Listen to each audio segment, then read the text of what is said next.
Hello, everyone. Welcome from the Capitol Center this evening as we get set for another presentation of men's basketball here on the Capitol Sports Network alongside Jimmy Bloomfield. I'm Charlie Danis. This is the Rusty Bucket pregame show. Tonight, Capitol will be taking on the Muskies of Muskingum as the 2015-2016 season rolls along. Jimmy, it's been a tough stretch for Capitol as of late.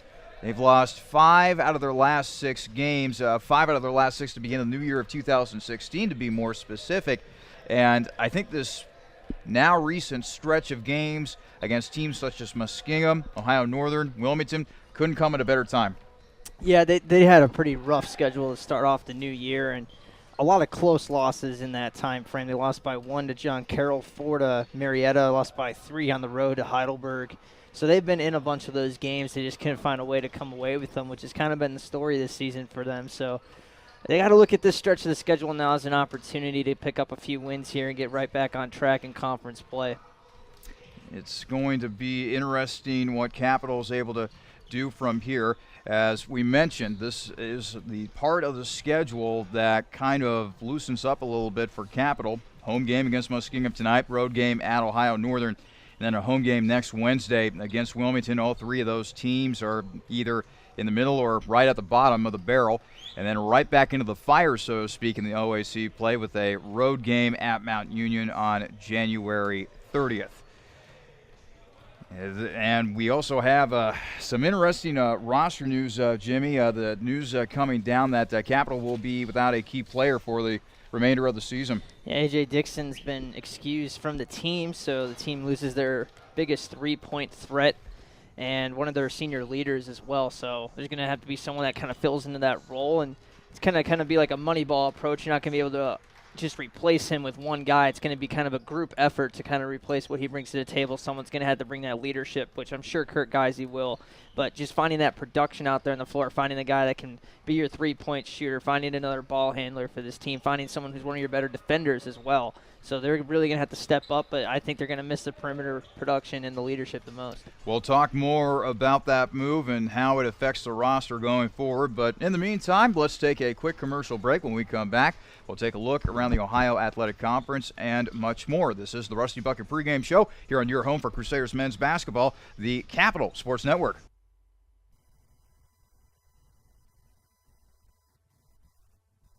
Just as fresh as its pizza, Donato's is fresh off of its 50th anniversary and still serving the Columbus area with pride. Now introducing online ordering, Donato's Pizza is ready for your order at any time from anywhere. Donato's also features a gluten-free menu and will even cater your next big event. Donato's Pizza in Bexley is located at 2800 East Main Street and is available by phone at 614-235-4477. Donato's Pizza, proud supporter of Capitol Crusader Athletics. Brugger's Bagels has been bringing authentic New York-style bagels, breakfast foods, coffee, soups, and more to the world since 1983, and there is a location in Bexley ready to get your day started right. Located on 2510 East Main Street, Brugger's is open Monday through Friday from 5:30 a.m. to 4 p.m., and Saturdays and Sundays from 6:30 a.m. to 4 p.m. Brugger's also can cater your next event and can be reached by phone at 614-236-4000. Brugger's Bagels is proud to support Capital University Athletics. Welcome back to the Rusty Bucket pregame show as we get set for tonight's men's basketball matchup between Capitol and Muskingum. Jimmy Bloomfield joining me, Charlie Danis, from a rather cold Bexley night tonight. Before we take a quick look around the OAC, Jimmy, the Ohio Athletic Conference and the North Coast Athletic Conference, they're doing something really cool to honor Capitol head coach Damon Goodwin. Yeah, it appears they posted this just today, actually. They said that January 25th through the 30th, so next week, marks the National Association of Basketball Coaches Suits and Sneakers Weeks that promotes cancer awareness and raises funds for research. So as part of the NABC's effort, OAC schools and NCAA schools are teaming up to raise funds in the name of head coach Damon Goodwin, who, of course, is battling that leukemia.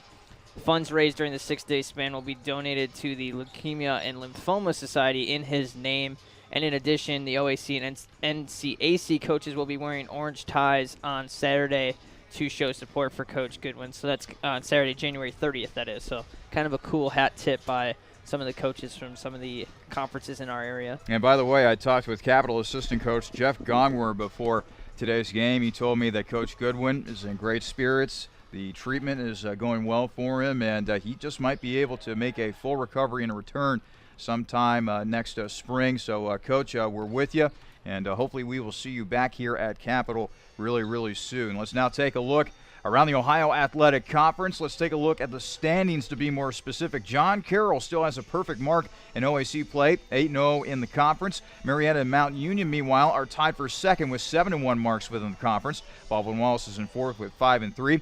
Capital tied with Heidelberg, although Heidelberg right now has the step up in the standings with them defeating Capital last weekend 73-70 on Saturday.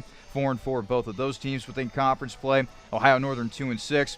And then a triumvirate at the bottom of the barrel, so to speak. Muskingum, Otterbein, and Wilmington all 1-7 within the conference. Jimmy, it looks like it's going to be John Carroll's year once again within the conference. No surprise, seeing that the Blue Streaks have been really strong in recent years. Yeah, I think it's pretty clear that there's three teams in that top tier with Marietta, Mountain Union up there with John Carroll. And then that next tier is Baldwin Wallace, Heidelberg, and Capital. And that's a pretty important group of three teams right there. The fourth seed, obviously, you get a home game in the first round of the conference tournament, which is a huge advantage.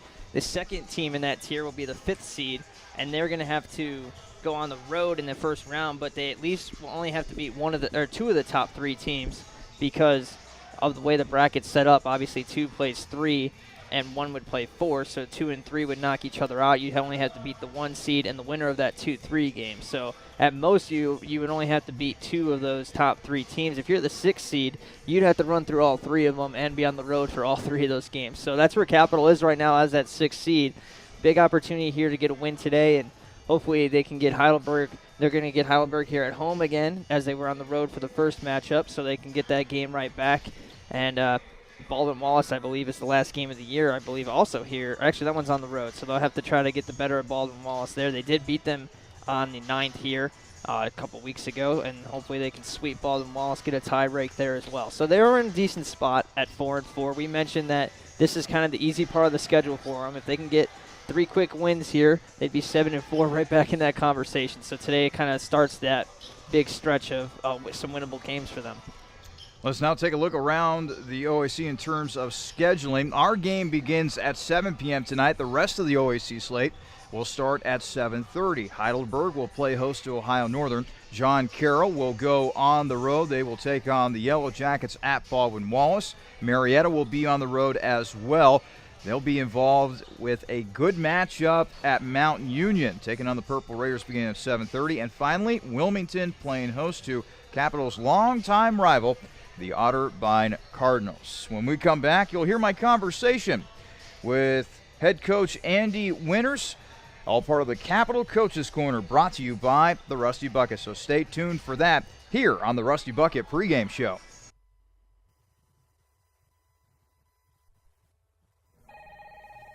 Jimmy John's world's greatest gourmet sandwiches. Ed speaking. Yes, I need a sandwich delivery right away. What kind of sandwich? I don't care. Just get it to 215 Elm Street right now. I'm on my way. Jimmy John's. Thanks for getting here so fast. You're welcome, sir. Here's your sandwich. By the way, did you know your house is on fire? That's why I called Jimmy John's. Fire makes you hungry? No, I knew you'd get here fast. Grab a bucket. We're going to need more than 2 guys, sir. You're right. What do we do? Leave it to me, sir. Hello, boss. Send everyone you got to 215 Elm. Doesn't matter what kind of sandwich, sir. I'll explain later. Thank you, sir. Jimmy John's. Come in. Sir, did you know your house is on fire? Yes, I did. Grab a bucket. Jimmy John's. Come in. Sir, did you know your Yes, house I is did. on Grab a fire? bucket. Jimmy John's. Come in. Sir, did you know... Yes, I did. Grab a bucket. Jimmy John's. Come in. Sir, did you... Yes, I did. Grab a bucket. Fire department. Come in. Sir, did you know your... It's okay, Captain. We got it handled. Care for a sandwich? Thanks, but tell me something. Shoot. Why didn't you call the fire department first? I did. Hello, everyone. Welcome back to the pregame show as Capital gets set to take on Muskingum tonight, a presentation of men's basketball here on the Capital Sports Network. I'm Charlie Danson. Joining me now, the head coach of the Capital men's basketball program, Andy Winters. Well, Coach, 73-70 lost to Heidelberg last Saturday. You guys had a 36-29 lead at the half. What did the Student Princes do so well offensively in the second half? it was probably more defensively than offensively. They really pressed us and got us out of what we were trying to do, and they got a couple easy transition points because of that. And then due to easy layups and easy shots, they got a couple three-pointers to fall. So they just did a good job of pressing, taking us out of our offense and getting some easy buckets. There have been multiple times this season against teams like Mount Union, John Carroll, where you had leads at halftime, but for some odd reason you just can't hold them. What are the themes that stood out in those losses that you can take away from those games in order to better prepare yourself for the rest of the season? Defensively, I think that we have to get a lot better. We have to do a good job of limiting other teams' runs, and basketball's a game of runs, and I think our guys sometimes will play to the score rather than to play each possession, and that's something we're really harping on defensively. Is that whether we're up 8 or down 8, we have to play the same. Last season, Coach, let's face it was a struggle for Capital. It won a grand total of 8 games. With a win tonight, you can surpass that total. What do you make of the turnaround from last year to this season? I think the biggest thing is it's a culture change. It's getting back to what we've been trying to do is get back to 3, 4, 5 years ago when we were competing for conference championships. So I'm very excited for our guys because I know that they have worked hard, and with a bunch of new faces, to kind of see that change in the culture already is very good to see. We're talking with Andy Winters here on the pregame show as his Crusaders get set to take on the Muskies of Muskingum. Well, Coach, Muskingum 4-11 overall in the season, 1-7 in OAC play. I think it's safe to say that you're going to be looked upon as a favorite in this game. But how do you keep the focus needed to take care of business against, some would say, a lowly opponent? I think, again, it goes back to taking each possession, and it doesn't matter who we're playing or what the score is, but am I disciplined to do my job on each possession? And I think that's the biggest thing that our guys need to learn from is that, being disciplined and being a unit as a team, no matter who you play, is more important than who we're playing tonight. So Jarrell Marsh, their top player, 14.6 points per game, one of the better forwards in the OAC. When you watch the film, what allows him to be successful offensively? He's very good at getting to the paint, and he can score different types of ways once he gets there. We have to do a good job of limiting his rhythm and not letting him get easy buckets early and forcing everything to be tough. That's a good forward for Muskingum. They also got a good backcourt. Jalen Page averages 13 points per game. Joshua Glass averages a little over 10 points per game. What's that matchup going to be like with those two going up against guys like, say, Boston Schreck, Will Hand, and Kirk Isaac? It'll be tough because those guys will have the ball in their hands a lot, and our big key is defensively. So, Muskingum is talented offensively to get to the paint and make open shots, and we just have to do a good job of honing down their guards and making everything tough. Last question, Coach.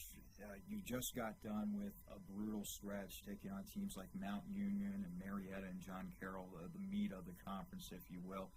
It's starting to lessen up a little bit. The game tonight against Muskingum, and then taking on teams like Ohio Northern and Wilmington, who haven't gotten off to the greatest of starts. At the same time, though, what's it going to take to get everything back on track against opponents that you're expected to win against? One day at a time, whether it's practice or games, I think that we have to really, really get the most out of each day and out of each practice. So we got to take care of business tonight, and then tomorrow in practice get after it again and get ready for the next opponent. All right, Coach. Good luck against the Muskies tonight. Thank you. That was head coach Andy Winters joining us here on the pregame show. We'll have much more coming up after these words. It's the perfect sports bar because it's not just a sports bar. I'm Gary Calico, founder and president of Rusty Bucket. A lot of families build their sports world around the bucket. It's not just a guy's night out. You can bring your wife, you can bring your kids. We get a lot of groups in after games. Great place after the game. Kids love to come here. The Rusty Bucket Restaurant and Tavern. The Rusty Bucket is a proud supporter of the Capital Crusaders. Visit us after the game at 2158 East Main Street and grab life by the bucket. OSU Sports Medicine is a proud supporter of Crusader student-athletes by providing sports health services for Capital University athletics and student health services. Through the work and care of team physicians and athletic trainers, it's the team behind your team. For all fans, if you're looking to improve your physical performance, recover from an injury, or stay active for a lifetime, the experts at Ohio State Sports Medicine are there for you. Visit sportsmedicine.osu.edu or call 366-4332. Welcome back into the Rusty Bucket pregame show, getting set for tonight's men's basketball matchup between Muskingum and Capital. It's now time to set the table for Capital. This brought to you by Pepsi. Live for now. Well, Jimmy, another close loss for the Crusaders. They lose to Heidelberg last Saturday, 73-70. This was a game in which Capital held a 36-29 lead at the half, but Heidelberg comes storming back, 44 points in the second half, outscored Capital 44-34 in that second half. And it's kind of been the story this year. They're really competitive for one half, and another half they're not. And we've been talking about having that full 40-minute effort for pretty much all season, and we've yet to see it, and again came back to haunt them on Wednesday. Or on Saturday, I should say. Again, another tough loss for the Crusaders, as that loss dropped them to 8-7 overall, 4-4 within OAC play. Now, Jimmy, I was doing some research in preparation for this game, and I noticed that with Capital already winning 8 games, that already matches the win total from last year. Now, granted, there has been a lot of turnover from last year to this year, a lot of new faces on this roster, but you really got to marvel at the job that Coach Winters has done. With a win tonight, they can already surpass that win total from last year. Yeah, I think they've exceeded expectations initially for this season, but the expectations have kind of been raised now that we know what this team really is. I think going into the season, if we would have expected Capital to be 8-7 right now and 4-4 in conference play, we would have taken that. But seeing how this team has played and the potential for this team even this year, it's there for this team to be one of the top teams. Again, they hung in there. They lost by a point to John Carroll. They lost by 4 to Marietta. They were beating Mount Union at half. They were beating John Carroll at half in those 2 games as well. And they just let them get away from them. They played exceptional against Marietta in that second half. They were down by, I believe it was 18 at half or almost 20 at half. They were down by 20 at some points in that game. Came storming back, but just came back a little bit too late. And if a couple of plays went their way in the last few minutes, they might have came out of here with a huge upset and a gigantic comeback, but it just didn't happen for them. But, yeah, Coach Winters has done a nice job. I think he's still learning some things. He still needs to improve on some things, but he's in the first year, so we're not going to hound on him for anything. Looking at the box score from that Heidelberg game, though, Charlie, Michael Green has been playing some of the best basketball. He single-handedly carried them in that Marietta game. He only played 13 minutes against Heidelberg, was not in foul trouble, had 0 fouls in that game. So kind of a peculiar move that Green only played 13 minutes in that game, considering how well he's been playing lately. But, again, those are things that go into the coach's mind. There might be things behind the scenes that we don't know about, so it's hard to speculate there. But hopefully, I would like to see Green at least get a few more minutes than 13 tonight. Hopefully gets his usual starter minutes. Maybe he sustained some sort of injury that we don't know about and was kind of trying to play through it or something to that effect. But it doesn't make much sense that he only got 13 minutes. But, again, it is what it is, and we have a new day here today. Speaking of a new day, Capital is going to have to go with a new starting lineup going forward. In case you missed it at the top of the pregame show, A.J. Dixon is no longer with the Capital program due to violation of team policy. So Dixon out, Jimmy, and Kurt Geisey enters the starting lineup. Yeah, this is one of those moves. It seems obvious to have Geisey there. Geisey's been a terrific leader. I really like him coming off the bench because of the energy he provides, but obviously Coach wants him in there as your starter. I don't know if we'll see Geisey start the rest of the season. I think we're kind of waiting for someone else to emerge and be that starter. Maybe it's Joey Weingartner, the transfer that came in mid-season, but I really like Geisey's role off the bench, but it's the same role whether he's starting or coming off the bench. He's that energy guy. He's a tremendous leader, and it gives him another ball handler out there to kind of push the tempo and control it how they want, and an extension of Coach Winters. And I think Geisey will be a nice fit. Obviously, he'll be making his second start this season now. So we'll see how it goes tonight. Obviously, losing Dixon hurts, but the team's got to move forward. They've got to respond, and they got to get a W tonight. There's no excuses. We'll step aside for a moment. When we come back, we'll set the table for tonight's opponent for Capital, that being the Muskies of Muskingum. Stay tuned for more of the Rusty Bucket pregame show. Dill's Greenhouse is a local family business dedicated to offering the best shopping experience and honest prices for your gardening needs. If you're in need of annuals, perennials, vegetable plants, or any variety of gardening tools and resources, Dill's Greenhouse is more than happy to get you on the right path. Dill's Greenhouse is located at 5800 Rager Road in Groveport, Ohio, and is open 7 days a week. Visit them online for more information at dillsgreenhouse.net. Dill's Greenhouse. Only nature does it better. Let's now set the table for tonight's opponent for Capital, that being the Muskies of Muskingum. This is brought to you by Capital Dining Services. Well, Jimmy, there's no way to sugarcoat it. It's been a tough season for Muskingum. They have a first-year head coach in Travis Schwab, and to this point, Muskingum 4-11 overall, 1-7 in OAC play. Yeah, I don't want to say, the old moral victory for these guys, but if you look at their schedule, they've been in some close games. They lost by 6 to Heidelberg. They lost in double overtime to Otterbein. They lost by 3 on the road against Ohio Northern. They only lost to John Carroll, who's undefeated in conference play, by 6. And they beat Wilmington by 4. They also lost a non-conference game in overtime to Case Western and won another non-conference game over Waynesburg in overtime. So they're playing a lot of close games this year, and a lot of them haven't gone their way. They're still looking for their first road win on the season as well, even though they've played in a couple of tight ones there. It just hasn't come together for them this season. One guy that we'll definitely be watching out for tonight, Jarrell Marsh, 6'3" freshman from Cincinnati, Ohio. And so far, Jimmy, Marsh has been getting it done in the post for Muskingum, averaging 14.6 points per game. Yeah, he's obviously that interior threat. He also leads the team in three-point attempts as well with 63, so you can kind of play an inside-outside game. Jalen Page is an exciting freshman playing 30 minutes a game for them and shooting 51% from the floor, 47% from outside. He averages 13 points a game. He's going to be one of the bright stars in the OAC here in a few years and trying to make his mark here with the Muskies this year. He's another guy to look out for. We'll take another commercial break. When we come back, we'll have the starting lineups and get you set for tonight's game between Muskingum and Capital. Moments away between the Muskies and the Crusaders as we continue here on the Rusty Bucket pregame show. With 14 TVs to watch your favorite team or the next big event, Planks Cafe and Pizzeria in German Village is ready for you and your group today. Plenty of free parking, free Wi-Fi, banquet rooms for private parties, and daily specials. What more reason do you need to visit Planks Cafe and Pizzeria? Planks is located at 743 Parsons Avenue and has been serving the Columbus community since 1939. Planks is on the web at plankscafe.com or available by phone at 614-443-6251.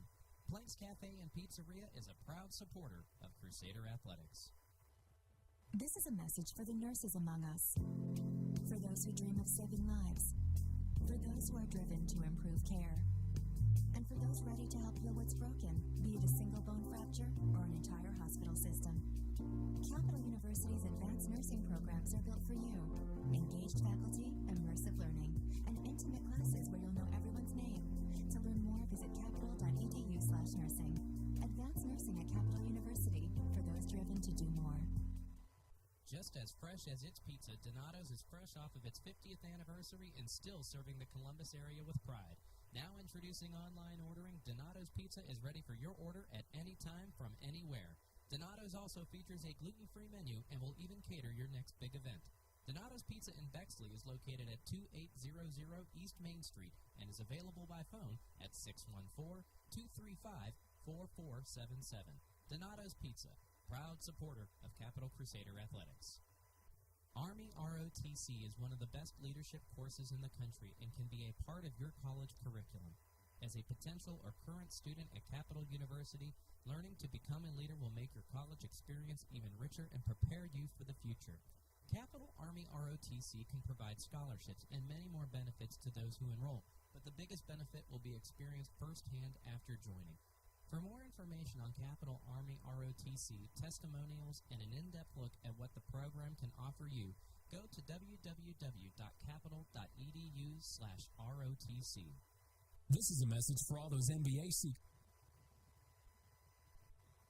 For the junior exec who'd rather be senior. For the VP yearning to be CEO. And for everyone who'd call their job not just a profession, but a passion. Capital University's MBA program was built exclusively for professionals, experienced faculty, flexible schedules, and classmates you'll soon consider colleagues. Learn more at capital.edu/MBA. The Capital University MBA, for those driven to do more. We're back here at the Capitol Center. Let's go ahead and get you the starting lineups for tonight's game. This brought to you by Dill's Greenhouse. Only nature does it better. First, the starting lineups for the visiting Fighting Muskies of Muskingum University. This is what the starting lineup will look like for first-year head coach Travis Schwab. At guard, the 5'8" freshman from Vandalia, Ohio, number 0, Jalen Page. Also at guard will be the 6'1" junior from Mentor, Ohio, number 5, Malik Billingsley. At forward will be the 6'3" freshman from Cincinnati, Ohio, number 10, Jarrell Marsh. Also at forward will be the 6'7" junior from East Cleveland, Ohio, number 14, Joshua Keys. And rounding out the starting 5 for the Muskies will be the 6'6" sophomore from Heath, Ohio, number 23, Jacob Geller. Now the starting lineup for the Crusaders. Here's what the starting 5 will look like for interim head coach Andy Winters. First, starting at guard, the 6'3" freshman from Erlanger, Kentucky, number 3, Austin Schreck. Also at guard will be the 6'5" freshman from Milford, Ohio, number 5, Will Hanna. Also at guard will be the 5'10" junior from Delphus, Ohio, number 15, Kurt Geisey. At forward will be the 6'6" senior from Dublin, Ohio, number 32, Michael Green. And then finally, the final member of the Capital starting lineup will be the 6'4" senior from Cincinnati, Ohio, number 24, Mark Minch. Capital comes into this game with an overall record of 8-7, 4-4 for the OAC play. Meanwhile, Muskingum, 4-11 overall in the season, 1-7 within OAC play. Muskingum had a long losing streak towards the end of November, stretching into the month of December. So far within the new year, they've lost in overtime to Case Western, dropped a 97-91 decision to John Carroll, lost 94-70 at Mount Union. In their most recent game, they beat Wilmington 78-74. Let's now get to the opening tip brought to you by Zoe's Cafe, and it is won by Muskingum to start this game. We're underway at the Capitol Center. Billingsley hands off to Jarrell Marsh. Billingsley will now launch a 3. That's no good, and the rebound is taken by Kurt Geisey. Geisey will push it ahead to Hanna. Now it's back in the hands of Kurt Geisey. The Delphus, Ohio native on the right wing, driving down the lane, off the glass, and good. Nice start for Kurt Geisey. It'll kind of be interesting if Geisey's going to be the primary ball handler now, as Dixon did not serve as that primary ball handler. A lot of Will Hanna playing point. So maybe Geisey takes over as the starting point, and they move Hanna over to the 2. Early 2-0 lead for Capital. 19-18 remaining in the first half. Jalen Page driving. Nice bounce pass inside. Layup missed. And now a foul is going to be called on the inside. Joshua Keys missed his first shot. His second shot, though, he was fouled. So now Keys will head to the free throw line.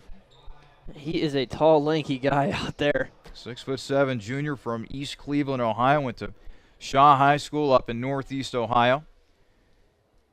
And his first free throw is no good. A lot of arms and a lot of legs. He is an 83% free throw shooter this season, but yeah, not a lot of meat on the bones there. Second free throw is good. I bet on his to-do list it will be to get into the weight room this offseason. A little bit. Geisey bounces it over to Austin Schreck. Now it's back to Geisey. It's like a 2-3 zone look from Muskingum. Bounced over to Schreck on the right wing. Schreck dribbling to his left. Now over to Hanna. Swung around to Geisey in the left corner. Now it's back out to Minch.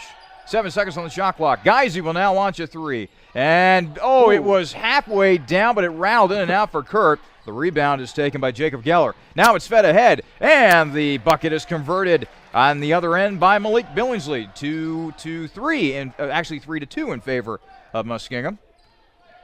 Under 18.5 to play in the first half. Schreck will now bounce it over to Minch. Minch, near the right wing, trying to drive forward. Loses the ball momentarily, gets it back. Might have had a shot blocked at the rim. Muskingum comes away with the ball nonetheless.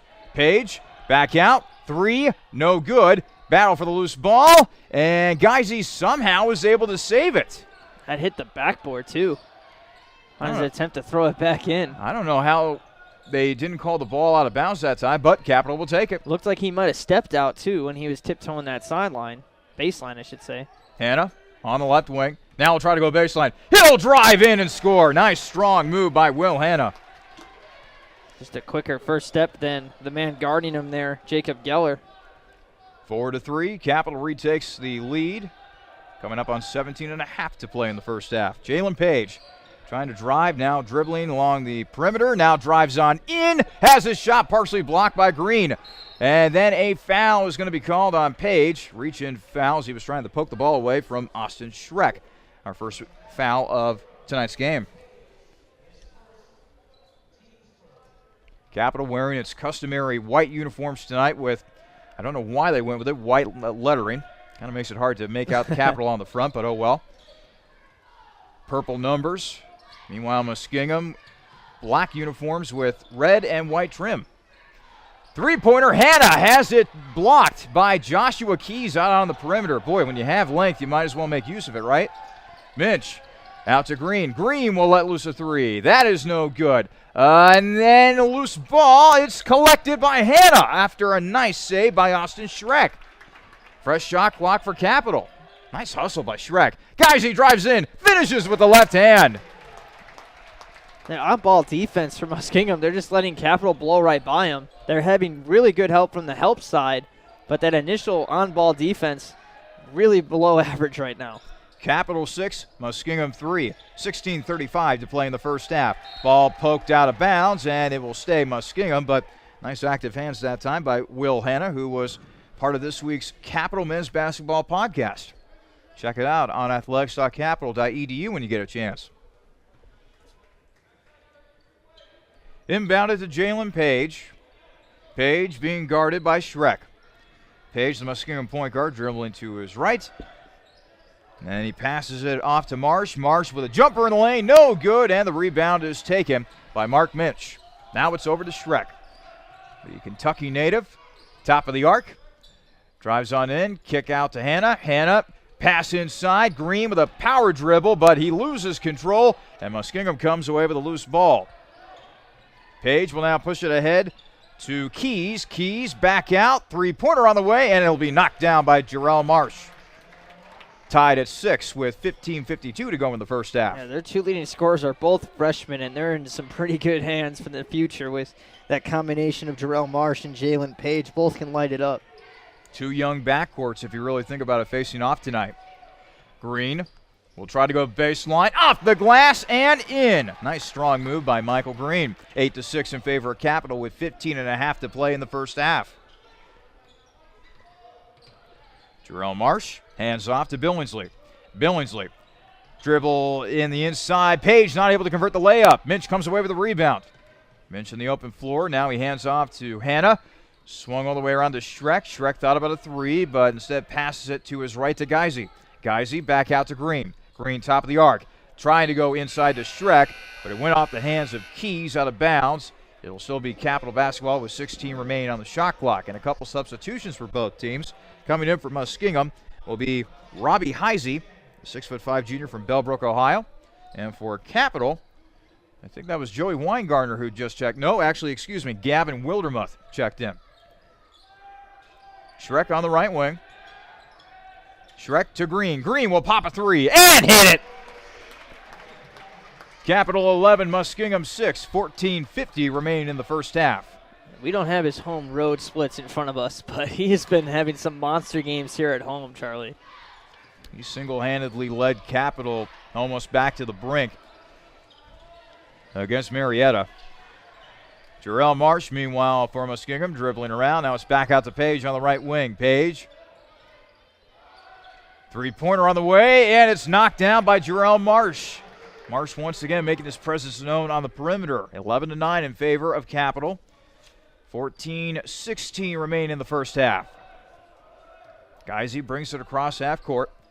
Now it's to Schreck on the right wing. Has the ball poked away from him. And it will roll out of bounds and still be Capital basketball. Another substitution for the Crusaders meanwhile. Green will check out. And in steps Caleb Cox, the 6'7" freshman from Cincinnati, Ohio.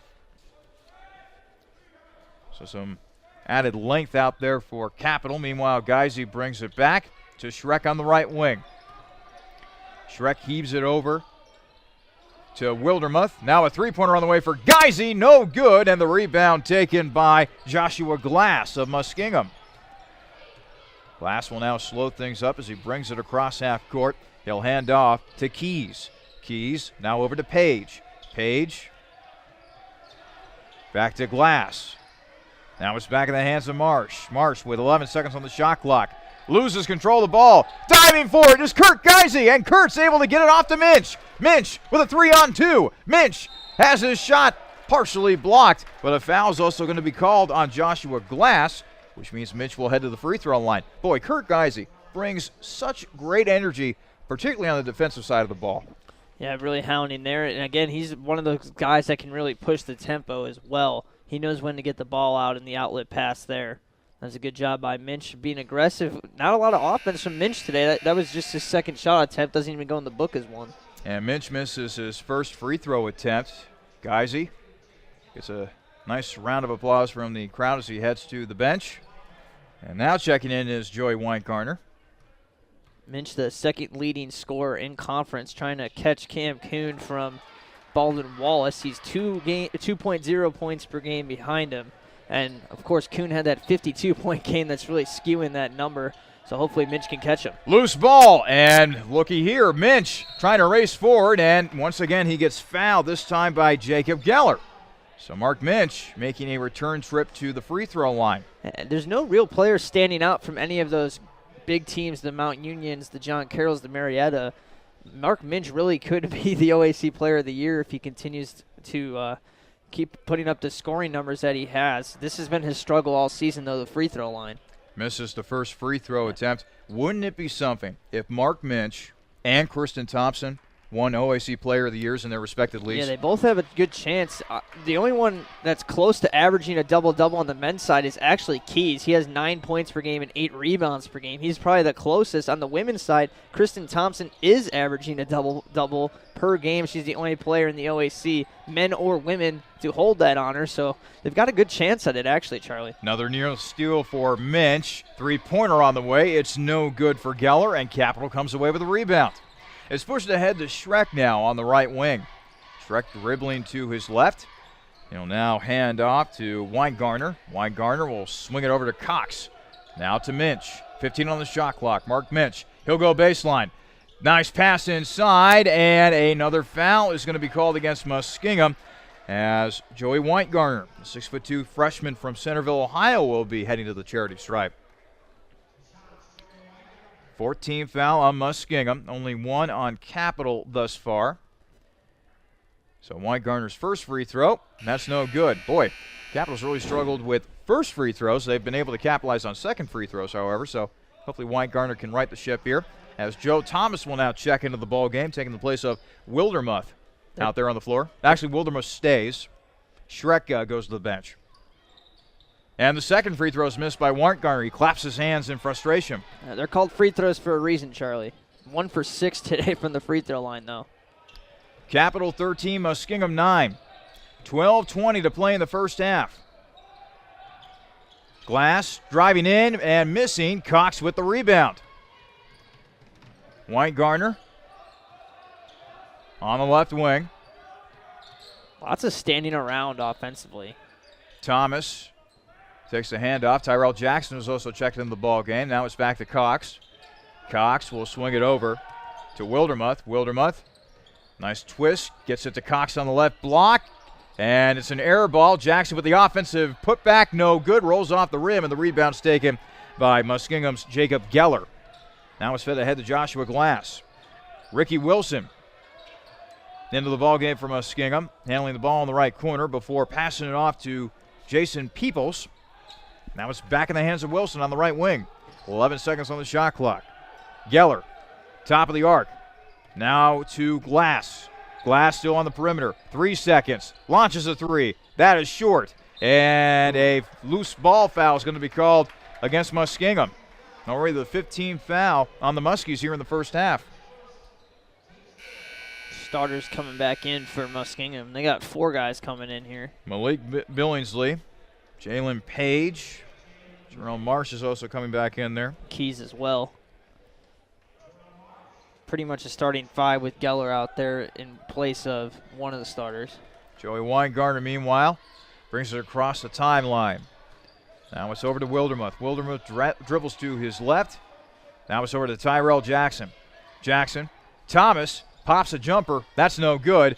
Loose ball. And now a long jumper for Weingartner, and it swishes through. Good effort by Cox on the boards there to tip that thing out. Tipped it to himself, then punched it out of the lane. Great job on the offensive glass, giving them some second chance opportunities. Capital 15, Muskingum 9. 10:44 remain in the first half. Drive along the baseline. Shot is missed by Malik Billingsley, and Capital comes away with the rebound. There's Cox again. Weingartner, meanwhile, on the left wing. Swings it over to Wildermuth. Now it's over to Weingartner. Weingartner getting the signal from Coach Winters. Top of the arc. Now it's to Jackson. Jackson on the right wing with 8 seconds to go on the shot clock. Pass into the corner. Now it's back to Weingartner. 2 seconds. Jackson will launch a long 3, and he'll knock it down. Tyrell Jackson showing some range at the end of the shot clock. That's backbreaking defensively. You work hard for 28 seconds on the defensive side of the floor. Capital really having problems with this zone, and they just have to chuck up a 3. Luckily, it goes down. Back down move. The shot is missed. Keys with the offensive rebound for Muskingum, however, as they get it back out to Page. Geller. Now over to Keys. Keys thought about a 3. Now he'll try to dribble in. Spin move. Jumper in the lane. No good. Battle for the ball. Keys gets his own shot back. Misses the layup before Thomas finally grabs it for Capital. Tremendous effort on the boards. He's really got to put that putback in, though, Charlie. Weingartner now over to Cox. Swung around to Jackson. Now it's over to Wildermuth. Back to Jackson on the right wing. 14 on the shot clock. Cox back out to Wildermuth for 3. No good. And the rebound is taken by Malik Billingsley. Billingsley trying to run the court. And a foul's going to be called against Jackson that time, as Billingsley seemed to be way out of control that time. At least he, going back to that last possession, they found Wildermuth there. That was an open look, at least. And they're finally starting to get some good looks out of that zone look. But again, not having Dixon on the team, Dixon would be out there on the floor right now. This is kind of, he usually plays with the bench a little bit, and then they'll put the starters back in, take him out. So they're kind of trying to patch up that rotation, like we said. Wildermuth and Weingartner getting some extra minutes. Those are the kind of shots you got to make. Minch, Green, Hanna, and Geisy back into the game for Capital. The first free throw missed by Billingsley. Second free throw now on the way. And it's good for Billingsley. 6'1" junior from Mentor, Ohio. It's an 18-11 game in favor of Capital. Coming up on 9 minutes to play here in the first half. Alongside Jimmy Bloomfield, I'm Charlie Dance. This is a presentation of men's basketball here on the Capital Sports Network. It was a heck of a little run there by the bench unit, getting us back into the game, and then going on a little bit of a 7-0 run to give them a little bit of a lead here. Now they've got a nice cushion for the starters. 7 seconds on the shot clock. Green will try to drive on inside. Jackson for 3, and Tyrell will knock it down from the left wing. Well, yeah, they went to Tyrell. Kurt Geisy was open on the other wing, unguarded. Jackson made a shot with a man in his face, though, and didn't matter. And a timeout will now be taken by Muskingum. We'll step aside as well. 8:29 remaining in the first half. Capital 21, Muskingum 11. This is your home for Crusaders men's basketball, the Capital Sports Network. This is a message for the nurses among us, for those who dream of saving lives, for those who are driven to improve care, and for those ready to help heal what's broken, be it a single bone fracture or an entire hospital system. Capital University's advanced nursing programs are built for you. Engaged faculty, immersive learning, and intimate classes where you'll know everyone's name. To learn more, visit capital.edu/nursing. Advanced nursing at Capital University, for those driven to do more. 8:29 remaining in the first half. Capital leading Muskingum 21-11. Capital shooting 47% from the field. Muskingum a dismal 18.8% from the field. Jalen Page handling the ball from Muskingum. Passes it off to Jarrell Marsh. Marsh will drive on in. It's a kick out, and it's a three-pointer from the left wing. It's no good. Minch grabs the rebound after the miss by Page. Billingsley has had a couple of open looks. He's just not a good shooter from outside. Geisy out to Green. Pass on the inside. Mark Minch. Power dribble. Up fake. Not able to finish the shot. And it comes back out to Minch. Minch will drive on in and score. Minch was terrified of Keys there. He went to the other side of the glass just to try to work around him.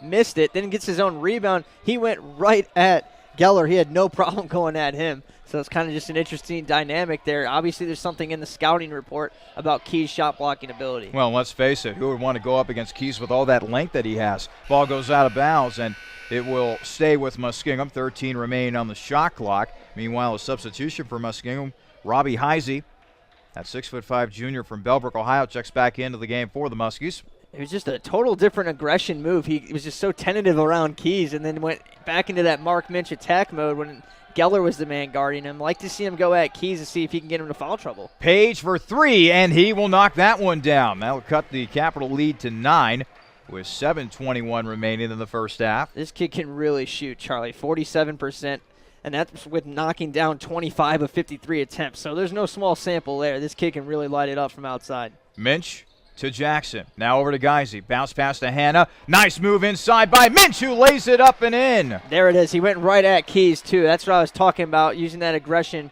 and go right at him there. He did exactly that. He's got the strength to go right at Keys. Again, he's pretty much all length and not a lot of strength down low. Capital 25, Muskingum 14, 6:50 remaining in the first half.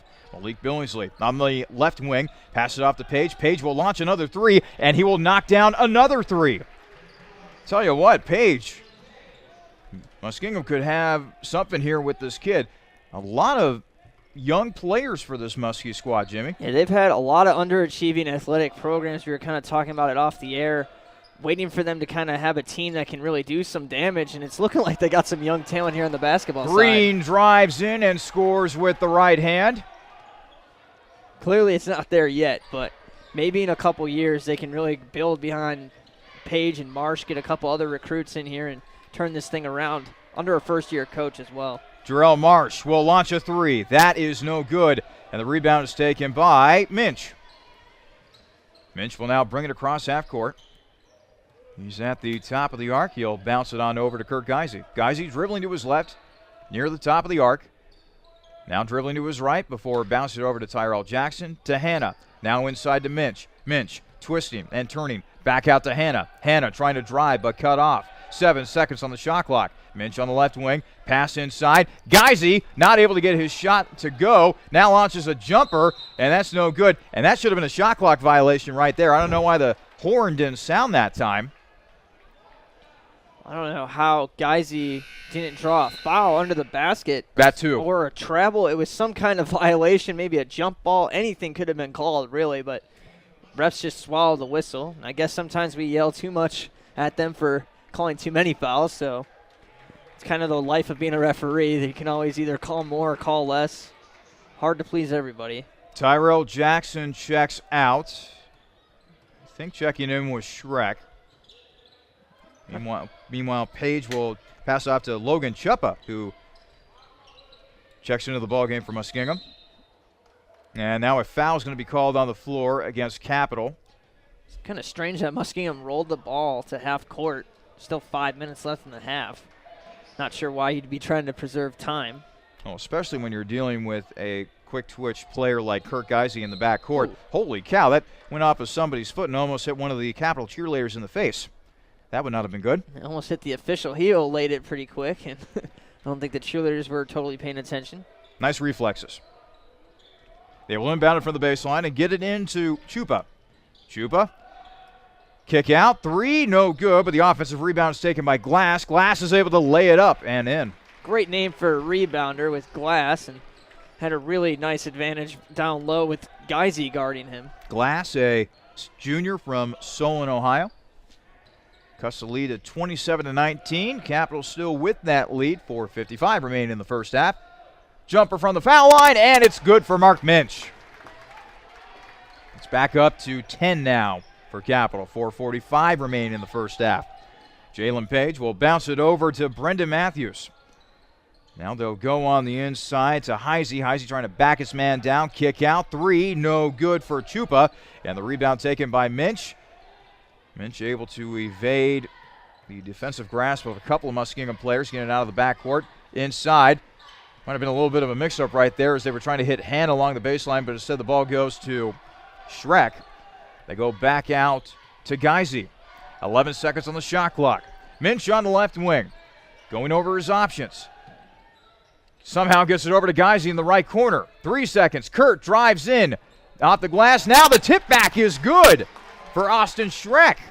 Austin Schreck, just one of those players that has a nose for the basketball. Made that nice play, saving the ball on that one rebound a couple of almost 10 minutes ago now, actually. But dominating the offensive glass, dominating the glass totally, 18-11 in Capital's favor. 3-pointer on the way, no good for Matthews. And ball will go out of bounds after the shot. And it will be Capital basketball. Speaking of Capital, the Crusaders make a couple substitutions. Joe Thomas and Gavin Wildermuth checking back in for the purple and white.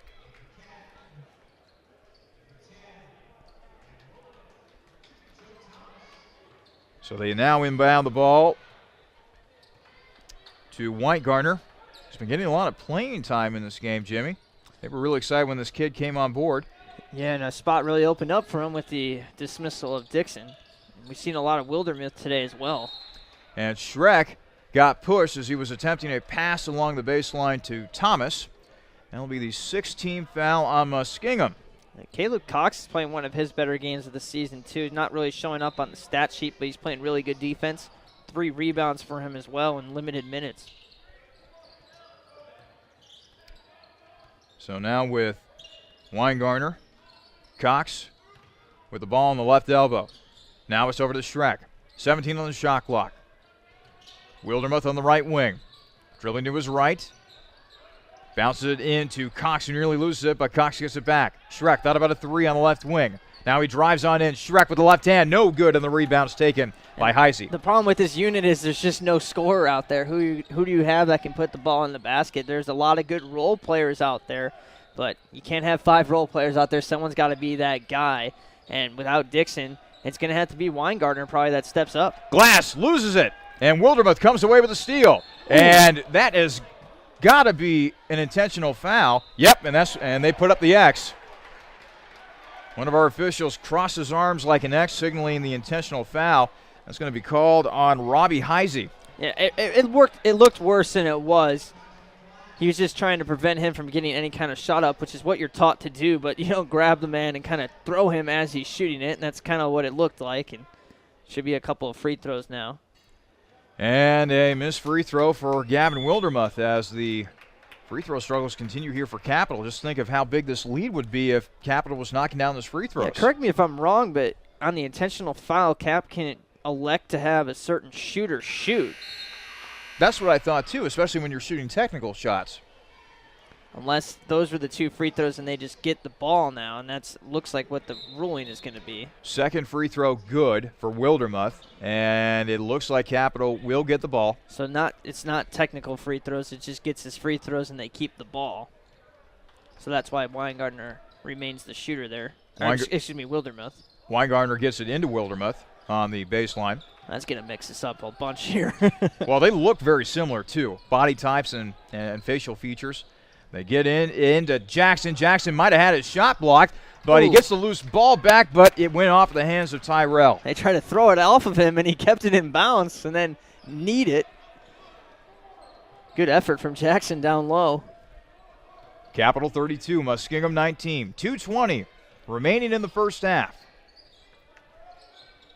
Peoples on the right wing, now over to Keys. Keys dribbling in, turnaround jumper, no good. Nice box out by Thomas as he gave Wildermuth the necessary space to corral the rebound.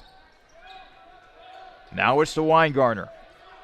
Weingartner has been running the point for much of this game. He's at the top of the arc. Now it's to Cox. Cox near the left elbow. They get inside to Joe. Joe with a little bit of an up fake, misses his first shot, gets it back, and scores. Joe Thomas with the nice bucket. Key's got a piece of it again. I believe that's his 3rd block. It might be his 4th. Marsh, step back jumper, no good. Rebound taken by Wildermuth. Yeah, you can have that shot all day. if Muskingum wants it. Muskingum shooting 23% from the field. Meanwhile, Capital, a good 50% from the field. Wildermuth now over to Jackson. And now a foul is going to be called on the inside against Muskingum. And let's see here. That will be their 18th foul. So Capital in the 1-and-1. Jackson heading to the free throw line. Meanwhile, Green and Hanna check back in for Capital, taking the place of Wildermuth and Cox out on the floor. And coming back in for Muskingum will be Ricky Wilson. 3 for 8 from the line today is Cap. Jackson actually, this is his first free throw from the season, actually. And he misses it. Misses the front end of a 1-and-1, and Muskingum grabs the rebound. Jalen Page over to Ricky Wilson. Wilson dribbling towards the top of the arc. Now he gets it to Page on the right wing. Page will get it into Geller. Geller backing his way down. Lost the ball. Now there's a mad scramble for it. And let's see here. A jump ball is going to be called, and they will give it to Capital. Coach Winters wants an offensive foul called, and honestly, he kind of deserved that call. He was just coming into the lane, had his left arm out in front of him, just shoving off the defender. You can't push off like that. 53 seconds and counting here in the first half. Capital with a 34-19 lead over Muskingum. 2 for 1 if you go quick here. Weingartner to Hanna. Hanna will jack up a 3 and knock it down. Will Hanna from the left corner. That's a good shot because it gives you the 2 for 1, and it's pretty much just a free possession. You might as well take a somewhat open 3. They do it, and good job knocking it down. About a 10-second differential between the shot clock and the game clock. Three-pointer on the way. No good. And Jackson gets the rebound for Capital. He will slow things down. They will turn off the shot clock, and Capital can hold for the last shot of the half. Perfectly executed in that last minute there, maximizing your possession, getting the 3 points on that first possession, and now you get last shot while Muskingum didn't even score. Weingartner out towards half court. Now he drops on in to the right wing to Green. Green navigating through traffic, gets into the Thomas. Thomas misses the layup. Rebound taken by Geller. Page will launch a prayer, and that is no good. That is now the end of the first half will go. At the end of the first half, it's Capital 37, Muskingum 19. Coming up, we'll have the Anthony's Pizzeria halftime show for you as we take a look at action around the OAC and also take a look at the stats from the first half, among other things. That's all coming up here on your home for Crusaders men's basketball, the Capital Sports Network. This is a message for the nurses among us, for those who dream of saving lives, for those who are driven to improve care, and for those ready to help heal what's broken, be it a single bone fracture or an entire hospital system. Capital University's advanced nursing programs are built for you. Engaged faculty, immersive learning, and intimate classes where you'll know everyone's name. To learn more, visit capital.edu/nursing. Advanced nursing at Capital University, for those driven to do more. Don't settle for a tasteless pizza after the game when Anthony's Pizzeria is right in your neighborhood, serving up the best East Coast-style pie with their own fresh dough made daily. Family-owned and Bexley proud, Anthony's offers the best subs on the block, as well as fresh calzones and stromboli, and Anthony's Pizza has been voted #1 on Pleasant Ridge. Dine in or carry out, Anthony's is easy to find at 602 Pleasant Ridge, adjacent to the Capital University Athletic Complex. And as easy as dialing 231-6628 to order the best. 231-6628, Anthony's Pizzeria. This is a message for all those MBA seekers out there. For the junior exec who'd rather be senior. For the VP yearning to be CEO. And for everyone who'd call their job not just a profession, but a passion. Capital University's MBA program was built exclusively for professionals, experienced faculty, flexible schedules, and classmates you'll soon consider colleagues. Learn more at capital.edu/MBA. The Capital University MBA, for those driven to do more.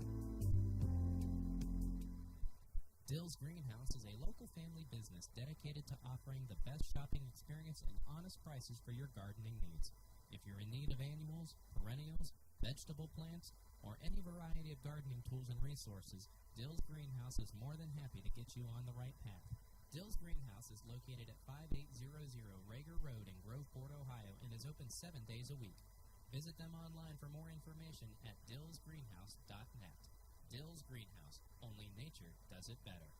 When looking for great food at low price, be sure to visit Peking Dynasty on the corner of Livingston and Sheridan right near the Capital University campus. Peking Dynasty has a large selection of Chinese food and sushi, along with great-tasting chicken and beef selections that can please any appetite. In addition, Capital University students receive discounts with a valid ID any day of the week. That's Peking Dynasty on the corner of Livingston and Sheridan right near the Capital campus, where we are proud to say, Go Cap. With 14 TVs to watch your favorite team to the next big event, Planks Cafe and Pizzeria in German Village is ready for you and your group today. Plenty of free parking, free Wi-Fi, banquet rooms for private parties, and daily specials. What more reason do you need to visit Planks Cafe and Pizzeria? Planks is located at 743 Parsons Avenue and has been serving the Columbus community since 1939. Planks is on the web at plankscafe.com or available by phone at 614-443-6251. Planks Cafe and Pizzeria is a proud supporter of Crusader Athletics.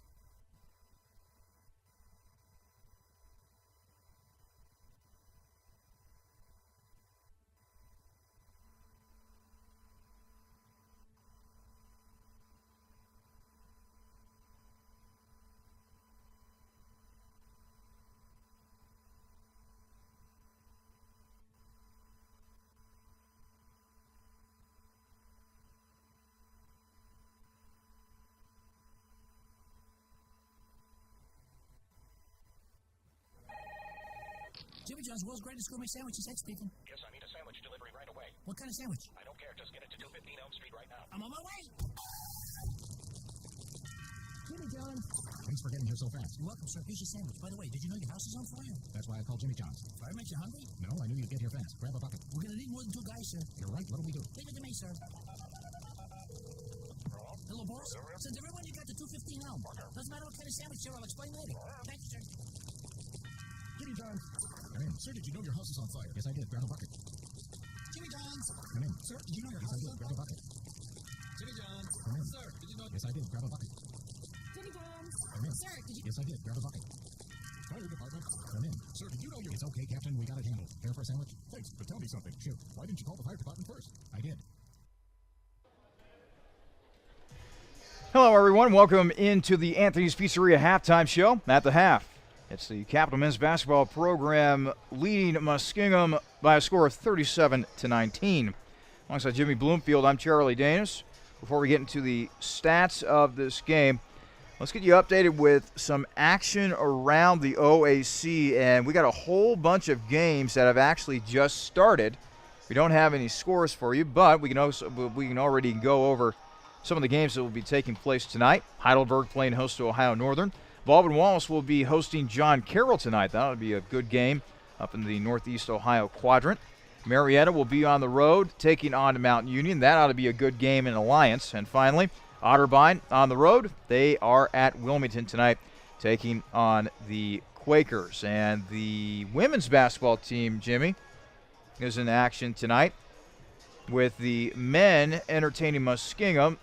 Women's squad went to Muskingum this evening, and they've been on quite a roll as of late. 13-2 overall, 6-2 in conference play. Yeah, number 17 in the country. It's a game they should really win against Muskingum, who I believe is at the bottom of the OAC on the women's side. Well, they have actually just started that game. No score between the Crusaders and the Muskies at this moment in time. How about that first half, Jimmy?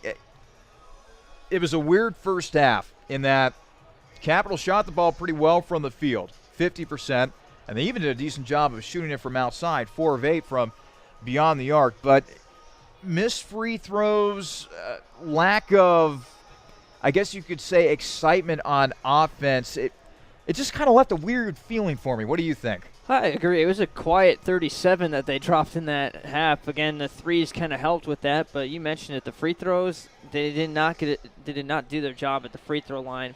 Did a good job on the defensive side of the floor. Obviously, Muskingum shooting just 22%, and then somehow shooting 50%. They only turned it over twice on offense, so they did a fantastic job. The stats are all there.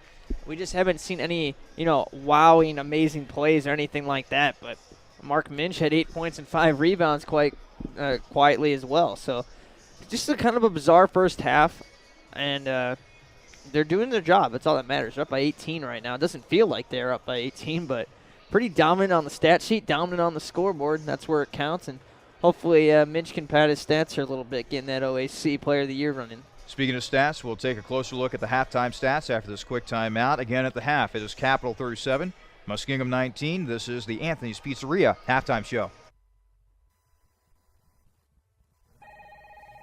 Jimmy John's world's greatest gourmet sandwiches at speaking. This is a message for all those MBA seekers out there. For the junior exec who'd rather be senior. For the VP yearning to be CEO. And for everyone who'd call their job not just a profession, but a passion. Capital University's MBA program was built exclusively for professionals, experienced faculty, flexible schedules, and classmates you'll soon consider colleagues. Learn more at capital.edu/MBA. The Capital University MBA, for those driven to do more.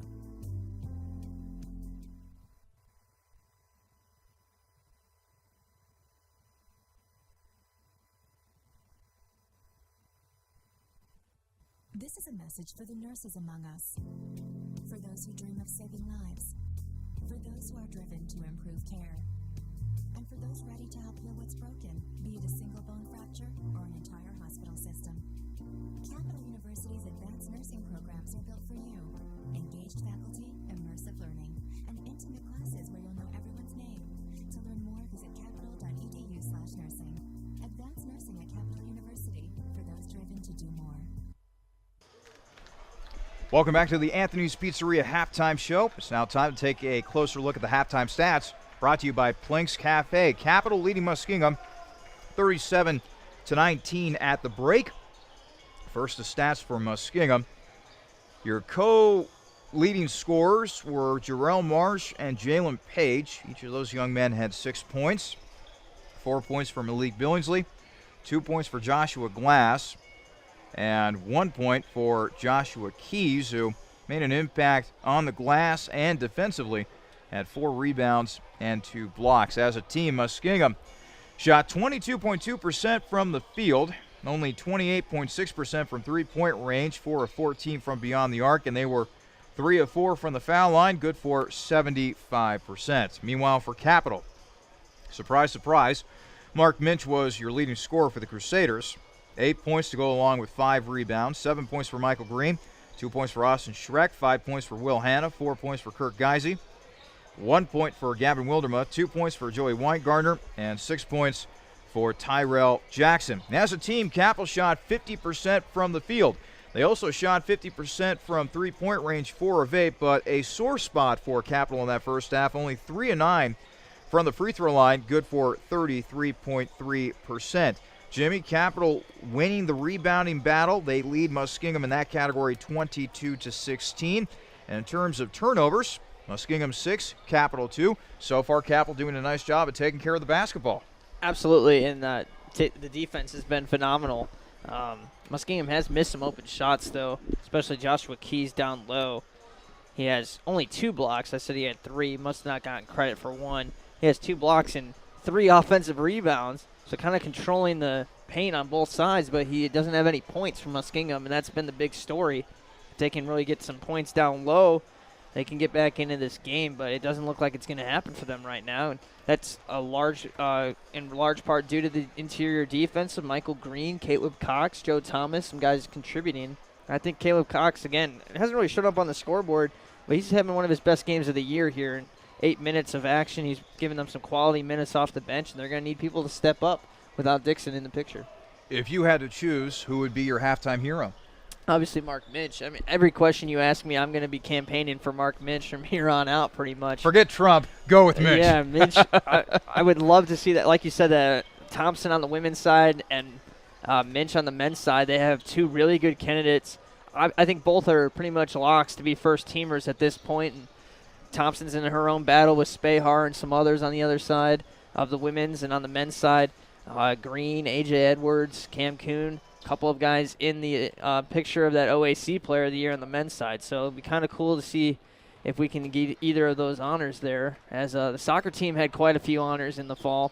So maybe they can carry that momentum into the winter here with the basketball teams. Exactly. Before we go to commercial break, by the way, women's basketball leading Muskingum 8-2. with 5:06 remaining in the first quarter. Capital going for yet another win. If they win tonight, they improve to 14-2 overall and 7-2 in OAC play. And don't forget, Jimmy, they got a big game coming up this weekend hosting Ohio Northern. Yeah, we've kind of had that one circled as one of the ones we're looking forward to. We try not to pick favorites, but obviously that's one of the games that stuck out. That Calvin game was another one that stuck out to us, and that one did not disappoint. Went to overtime. Capital got that win in the holiday tournament. This has kind of been the big conference game, and it's kind of been circled for me, and I'm sure for Dixie, since they lost their that game against Ohio Northern on the road over there at Ohio Northern. So maybe some payback in the works, and just two really good teams, two top 25 teams, two top 20 teams, I believe. I think it's 17 for Capital and 11 for Ohio Northern in terms of their national rankings. So it's a big game for an at-large bid maybe as well for Capital if they can kind of boost that resume. OAC might get themselves two teams this year if it comes down to that. So it'll be really interesting. If Ohio Northern wins that game, they pretty much lock up the conference. So do or die here at the Cap Center on Saturday. And just a reminder, we'll have that game for you on Saturday. Tip-off is scheduled for 3:30, or 3 o'clock, I should say. Pre-game coverage begins at 2:30. Let's now take another commercial break. Again, it is Capital leading Muskingum 37-19. This will conclude the Anthony's Pizzeria halftime show. When we come back, we'll have second half action from the Capital Center. So stay tuned. This is your home for Crusaders men's basketball, the Capital Sports Network. Don't settle for a tasteless pizza after the game when Anthony's Pizzeria is right in your neighborhood, serving up the best East Coast style pie with their own fresh dough made daily. Family owned and Bexley proud, Anthony's offers the best subs on the block as well as fresh calzones and stromboli, and Anthony's Pizza has been voted #1 on Pleasant Ridge. Dine in or carry out, Anthony's is easy to find at 602 Pleasant Ridge, adjacent to the Capital University Athletic Complex, and as easy as dialing 231-6628 to order the best. 231-6628, Anthony's Pizzeria. This is a message for the nurses among us, for those who dream of saving lives, for those who are driven to improve care, and for those ready to help heal what's broken, be it a single bone fracture or an entire hospital system. Capital University's advanced nursing programs are built for you. Engaged faculty, immersive learning, and intimate classes where you'll know everyone's name. To learn more, visit capital.edu/nursing. Advanced nursing at Capital University, for those driven to do more. Welcome back to the Capital Center. Coming out of halftime, it is Capital leading Muskingum 37-19. This is a presentation of men's basketball here on the Capital Sports Network. Alongside Jimmy Bloomfield, I'm Charlie Danis. We're so glad that we could have you along for the ride tonight. And, folks, it looks like we're going to have a little bit of a delay here. This has been an ongoing problem, Jimmy, for Capital for much of the season. The hoop to our right has been experiencing shot clock difficulties, game clock difficulties. Right now, both the shot clock and the game clock are turned off. They are taking down the hoop and trying to work on it to see if they can get the technical difficulties worked out. Yeah, we kind of sound like a broken record at the start of every half. This problem happens. We saw it at the start of the game, too. And then they just quickly fix it. So it's kind of interesting. I don't know what the deal is with it and why this kind of thing happens, but at least they've figured out the quick fix for it, and it shouldn't be too long of a delay. In the meantime, let's get you caught up with scores around the OAC. Heidelberg and Ohio Northern tied at 8 with 14:26 remaining in the first half. 13:50 to go in the first half at Baldwin-Wallace. The Yellow Jackets trailed John Carroll 16-14 in that one. Marietta out to a strong 14-3 start over Mount Union with 13:16 remaining in Alliance, Ohio. And Wilmington and Otterbein are tied at 10 with 13:34 to go in that first half. And speaking of scores, again, it's a strong start for the women's team for Capital. They lead Muskingum 11-4 with 2:50 to go in the first half. Getting off to a strong start. How about this, Jimmy? Shelby Sigmund, 8 points in this game for Capital on 3 of 5 shooting, and she's hit her first 2 shots from downtown. I wish I could say I'm surprised, but she's been having these games for Cap. It's just strange. They come in just random, sporadic times, but she really knows how to score, and she's someone that is not game planned for offensively. I'm sure teams know of how great of a defender she is. That she's usually the one that guards the top player from the other side and plays big minutes on defense. not really known for her offensive firepower, but sometimes she's left open, and she makes them pay. 8 points, 2 rebounds already in the first quarter. Again, Capital going for another win. Congratulations to Dixie Jefferson crew. They are now up to number 17 in the polls. As we mentioned earlier in the halftime show, the women's team with a big game coming up this weekend versus Ohio Northern. We'll have that game for you beginning at 3 o'clock. And the pregame show will begin at 2:30 as well. A big matchup between the Crusaders and the Polar Bears in that one. Meanwhile, we are able to get back to our game now. Both teams are on the court, and it looks like they have fixed the clock on the basket as they continue to make sure that it will work for the duration of this game. Again, if you're just joining us, Capital with a 37-19 lead coming out of the locker room. And now we are set and ready to go. They will inbound it to Jalen Page, the point guard for Muskingum. He's on the left wing, being guarded by Schreck. Now it's over to Jacob Geller. Geller drives on the inside, misses a layup, and Will Hanna grabs the rebound for Capital. Geisy will now go across half court, being guarded by Page. He's now located on the left wing to Schreck at the top of the arc. Schreck dribbling to the right wing, now inside to Green along the right elbow. Green will dribble in, loses the ball momentarily, gets it back, might have had a shot block, twists and turns. His shot missed. Green gets the tap out, and he follows with a nice left hook. More domination on the boards there, Charlie. Capital 39, Muskingum 19, 9:08 remaining in the second half, just underway in the second half here at the Capital Center. They'll try to feed on in. It's batted away by Minch.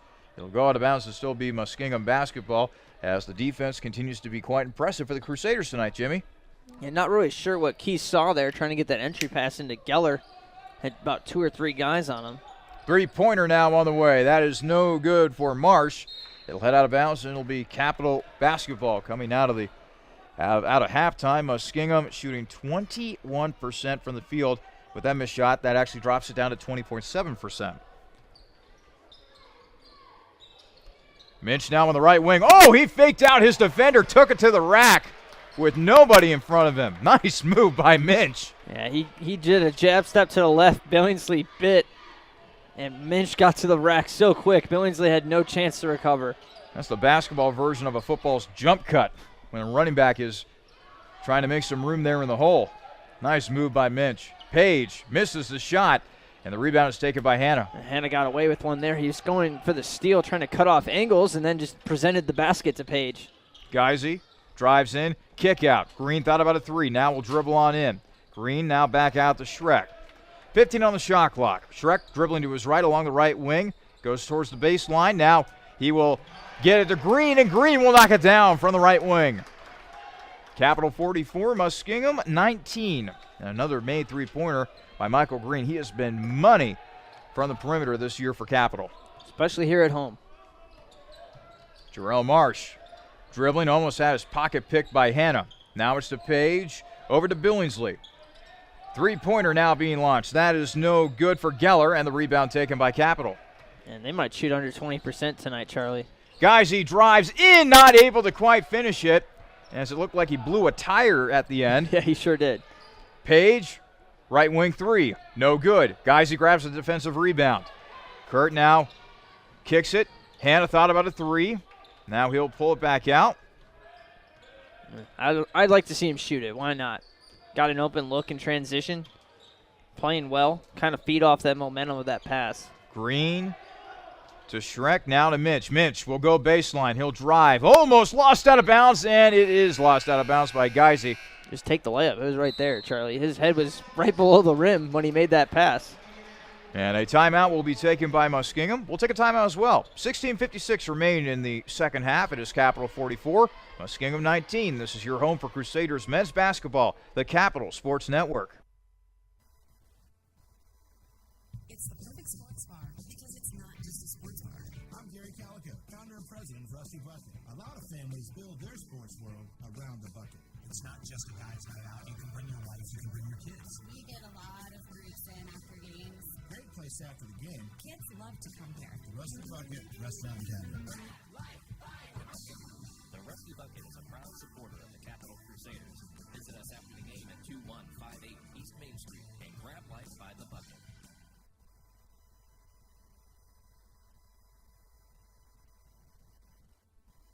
With 14 TVs to watch your favorite team to the next big event, Planks Cafe and Pizzeria in German Village is ready for you and your group today.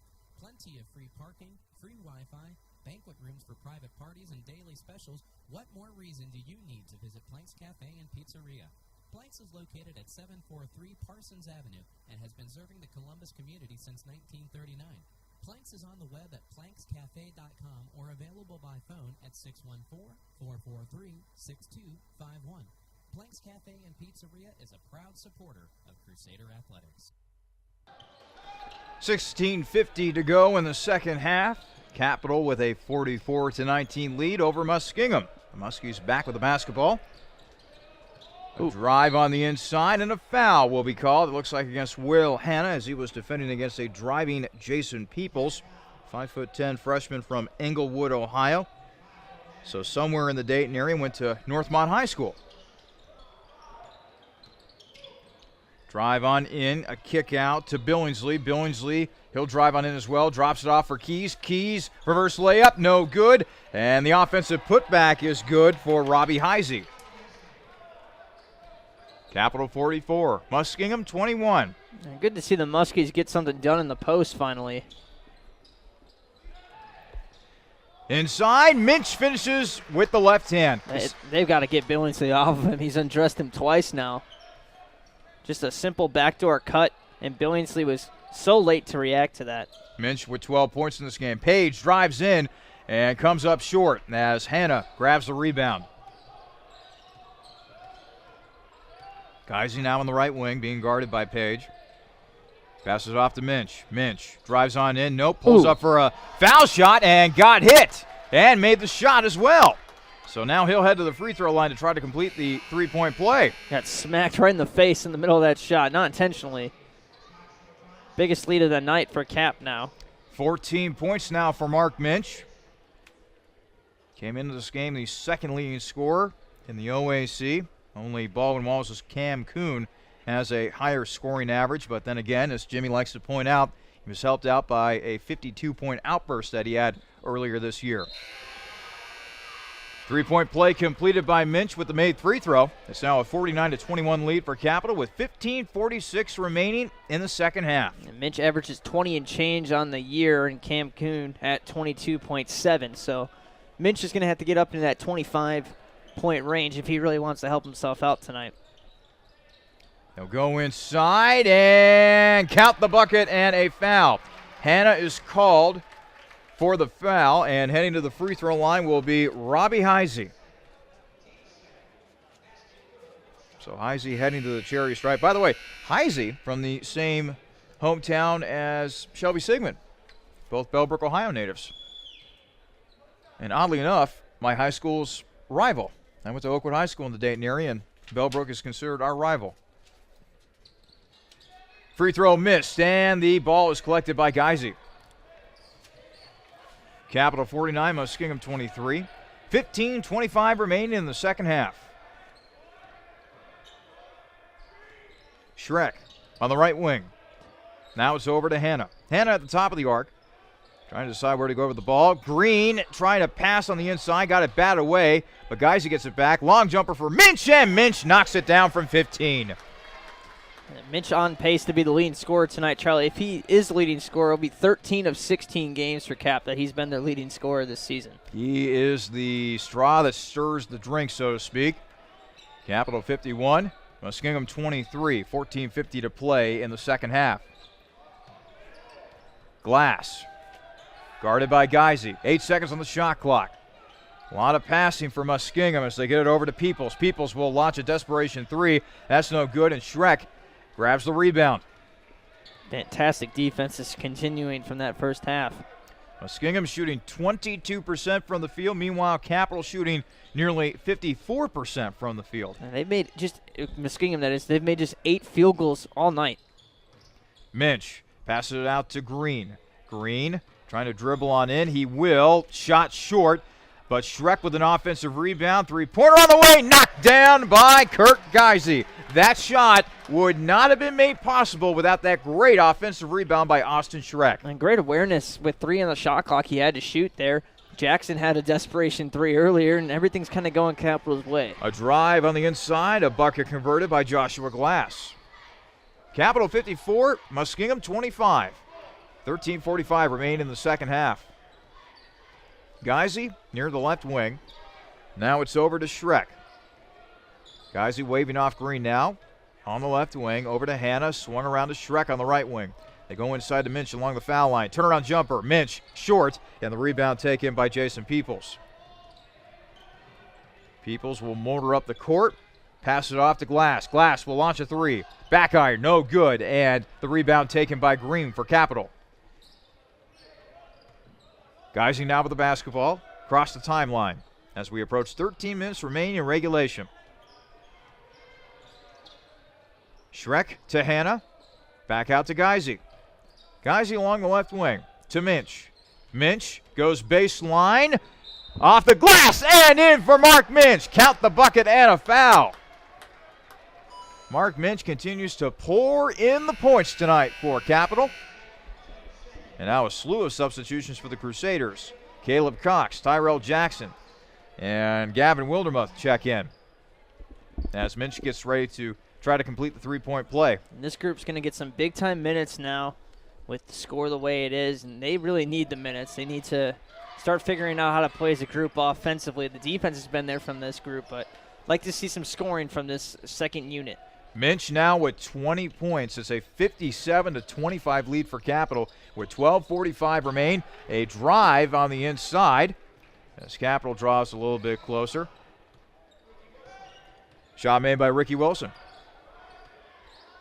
Geisy to Wildermuth. Wildermuth driving on inside, and ball batted up in the air. Muskingum comes away with the turnover. Peoples feeds it ahead now to Glass. Glass will drive on in. Extra pass, 15-footer on the way, and that is knocked down by Ricky Wilson. 57-29 now in favor of Capital, coming up on 12 to play in regulation. Geisy dribbles over towards the Capital sideline, and Capital will take a timeout. We'll step aside for a moment. 12:05 remain in the second half. It is Capital 57, Muskingum 29. This is your home for Crusaders men's basketball, the Capital Sports Network. Dill's Greenhouse is a local family business dedicated to offering the best shopping experience and honest prices for your gardening needs. If you're in need of annuals, perennials, vegetable plants, or any variety of gardening tools and resources, Dill's Greenhouse is more than happy to get you on the right path. Dill's Greenhouse is located at 5800 Rager Road in Groveport, Ohio, and is open 7 days a week. Visit them online for more information at dillsgreenhouse.net. Dill's Greenhouse. Only nature does it better.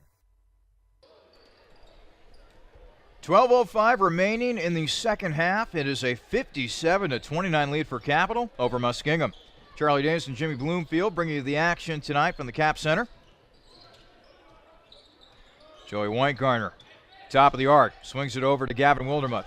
Wildermuth to Jackson now. 5 on the shot clock. Jackson dribbles in, hits Weingartner, and Cox will not be able to get a shot off. Just a lot of dribbling and a lot of passing, but no shot at the end of the shot clock. Shot clock violation on Capital as a result. They will inbound it now to Peoples. Peoples, the Inglewood, Ohio native, being guarded by Jackson. Now it's swung around on the right wing to Ricky Wilson. Wilson puts up a jumper, and he was fouled on the play, so he will now head to the free throw line. Ricky Wilson with a late scoring spurt here. Wilson with 4 points in this game. Make it 5 with the made free throw. Second free throw now upcoming for Wilson. And it is good. Quick score update for you, by the way. Women's basketball leading Muskingum 24-14 with 4:33 remain in the second quarter. Weingartner on the right wing. Over to Wildermuth. Wildermuth to Jackson. Jackson bounces it over to Thomas. Pass on the inside to Cox, who lays it up and in after receiving the pass. Nice move by Cox. Yeah, hoping he can really turn into a nice piece for Capital down the stretch here. He's having, again, his best game, and maybe it'll show on the stat sheet now. Muskingum, Capital 59, Muskingum 31. 10:57 to play in regulation. Jumper in the lane by Ricky Wilson, and it's good. Boy, Ricky Wilson's caught on fire here for Muskingum lately. Yeah, how about this score, Charlie? Marietta on the men's side, 41. Mountain Union, 15. That is shocking to me. I know Marietta's a good team, but in Mountain Union's house. Exactly. Very, very impressive start for the Pioneers. Pass is picked off by Joshua Glass. Glass across half court. Going down the lane. Misses the layup. Tipped up in the air. And Muskingum came away with the ball, and now a foul is going to be committed by Wildermuth. As Robbie Heisey will now head to the free throw line, and that was a case of same team, Jimmy? Yeah, a little bit there. Capital having a hard time getting the rebound, and oh, Lord, look at this by Coach Winters. Starters are coming back, all 5 of them. Free throw is missed. This is the basketball equivalent of a line change. Yeah, they call them platoons sometimes, too.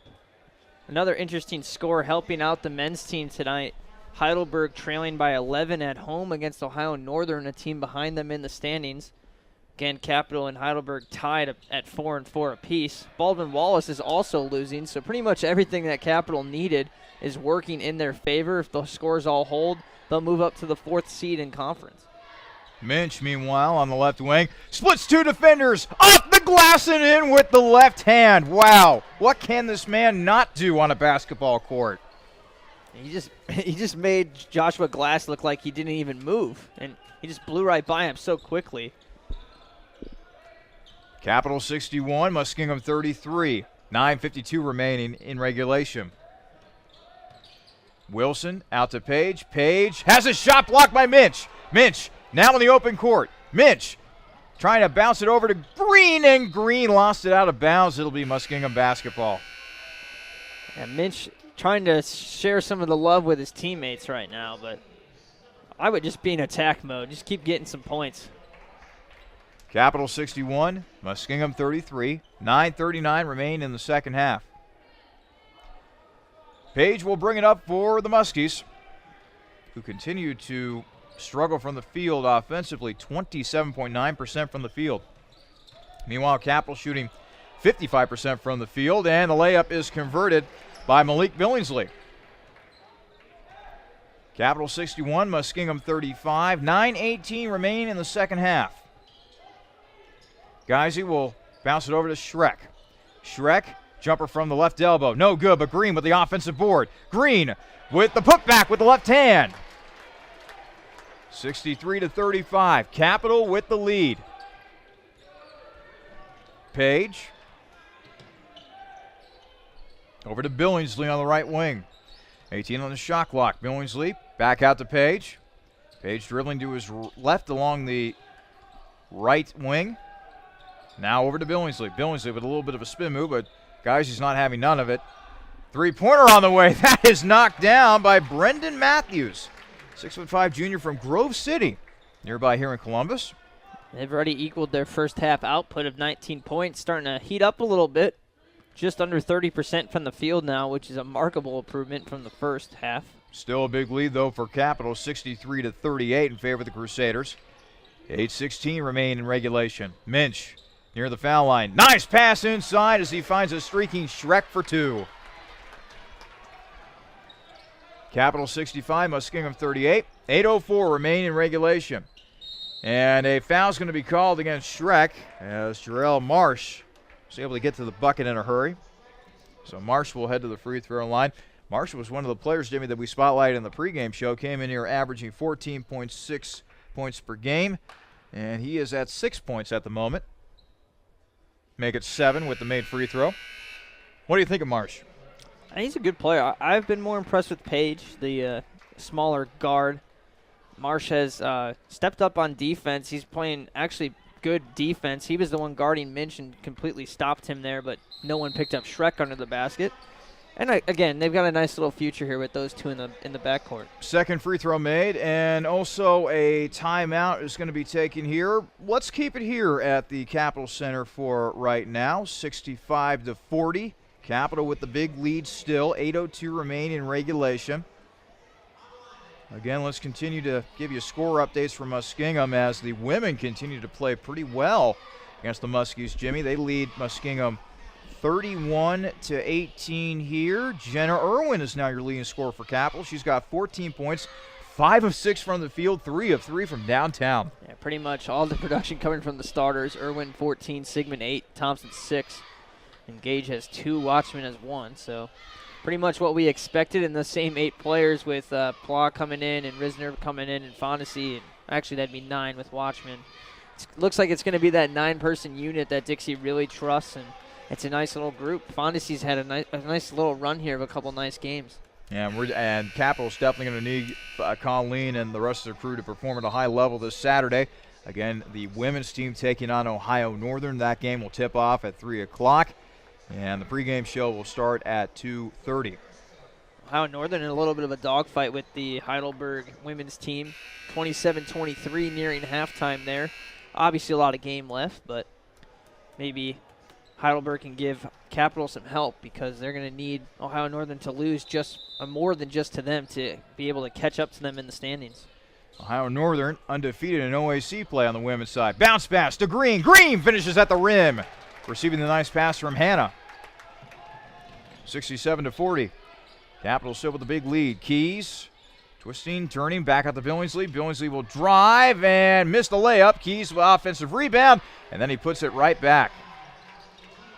I'll tell you what, if this young man is able to put muscle on that physique of his and just continues to work at his game. Get some touch around the rim. Oh, he could be one of the best post players in the OAC coming up in future years. Interesting that the starter's still out there, Charlie. 25-point game, 7.5 minutes left. What do you think of that? I think Coach Winters is probably sending a message to the young guys that they kind of need to play better here a little bit, because obviously, and this is basically garbage time right here. We should be seeing those young players out there. Let's just hope nobody gets hurt as Billingsley runs in there and converts the layup for Muskingum, 67-44. Again, we've already talked about this on the broadcast. With A.J. Dixon no longer with the team, this is going to open up plenty of playing opportunities for Gavin Wildermuth and Joey Weingartner. Mark Minch, he just continues to keep doing his thing, finishing with the left hand once again. Phenomenal. Foul called against Capitol as Billingsley was driving on in, so now he'll go to the free throw line. 24 points for Mark Minch. And it might be it for him, as it looks like the bench is coming back in, and barring another message sent by Coach, they'll probably finish this out with a couple of the other guys coming in. One of my favorites, Gideon, may get some playing time. The first free throw, no good. And so the starters depart. Coming back in, Caleb Cox, Joe Thomas, Gavin Wildermuth, Joey Weingartner, and Tyrell Jackson. Now let's see if this group can produce here. Again, the defense has been there from this group. The offense has been somewhat lacking. Billingsley, meanwhile, back at the free throw line. Shot is up, and it is good. 69-45. Capitol with a huge lead over Muskingum. 6:45 remain in regulation. Jackson to Wildermuth. They break the press to Thomas. Thomas, jumper, no good, but a blocking foul is going to be called against Ricky Wilson. Nice play by the young guys. Jimmy breaking the press and getting a scoring opportunity out of it. Yeah, again, Thomas, if he can finish down by the rim, kind of the same kind of story as Keys, he's going to be a real nice player here in a few years as well. He made some plays at the end of that Marietta game, and then there were some plays that just weren't made. He missed a layup, but he had a fantastic layup earlier in that sequence of the comeback, was playing some good defense and had some huge offensive rebounds for him. So it was kind of on the right side of the comeback and then kind of became on the other side of it as well. So it's just some growing pains from the young man. Made free throw by Thomas. Capitol 71, Muskingum 45. Drive down the middle of the lane, and the shot is made by Jarrell Marsh. Kept the ball high when he drove there. Smart play.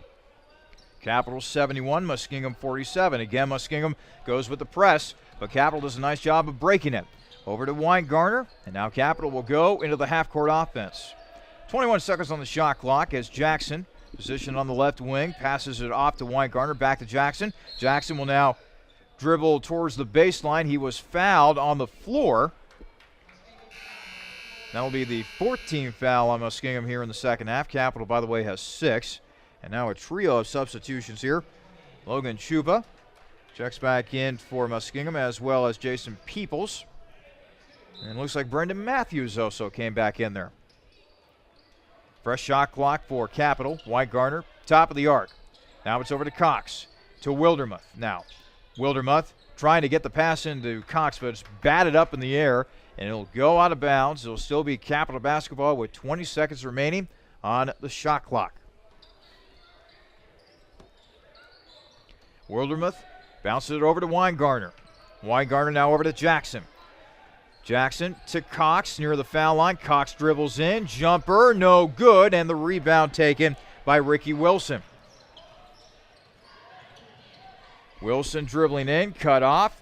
Has to pass it back out to the perimeter. Now it's back to Wilson. Three-pointer on the way, and it'll switch through for Brendan Matthews, the Grove City, Ohio native. And this second half, it's been pretty productive, actually. 34-31 is the second half score in favor of Cap. Muskingum has raised its shooting percentage in the field to 34.7%. And I saw that too. Thomas might have had a chance to hit a streaking Wildermuth under the basket, but chose not to go through with the pass. And they might have been told to not go for that kind of a bucket. Just eat the shot clock up and then get your bucket. Jackson looking for some help. Step back three for Tyrell, and that'll switch through. Boy, Jimmy, if Capital can get Tyrell Jackson going forward, he could be a real asset to this squad. He was their best shooter last year. There's no doubt about it. Three-pointer on the way. That is no good at all by Brendan Matthews, as the rebound is taken by Wildermuth. He was their best shooter. He was kind of a weapon. They set up plays for him to get jump shots.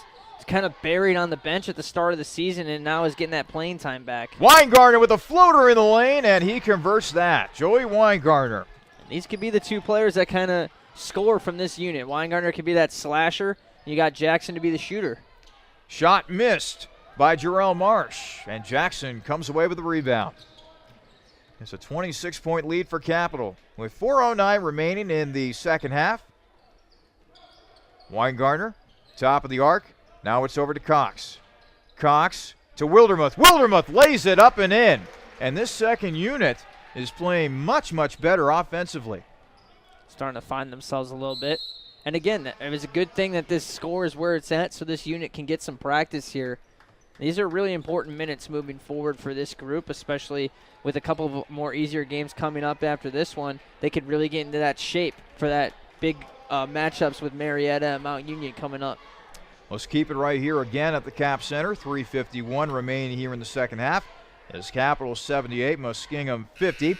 Another score update for you on the women's side. They have gone to halftime. Capital leading Muskingum by 9, 31-22.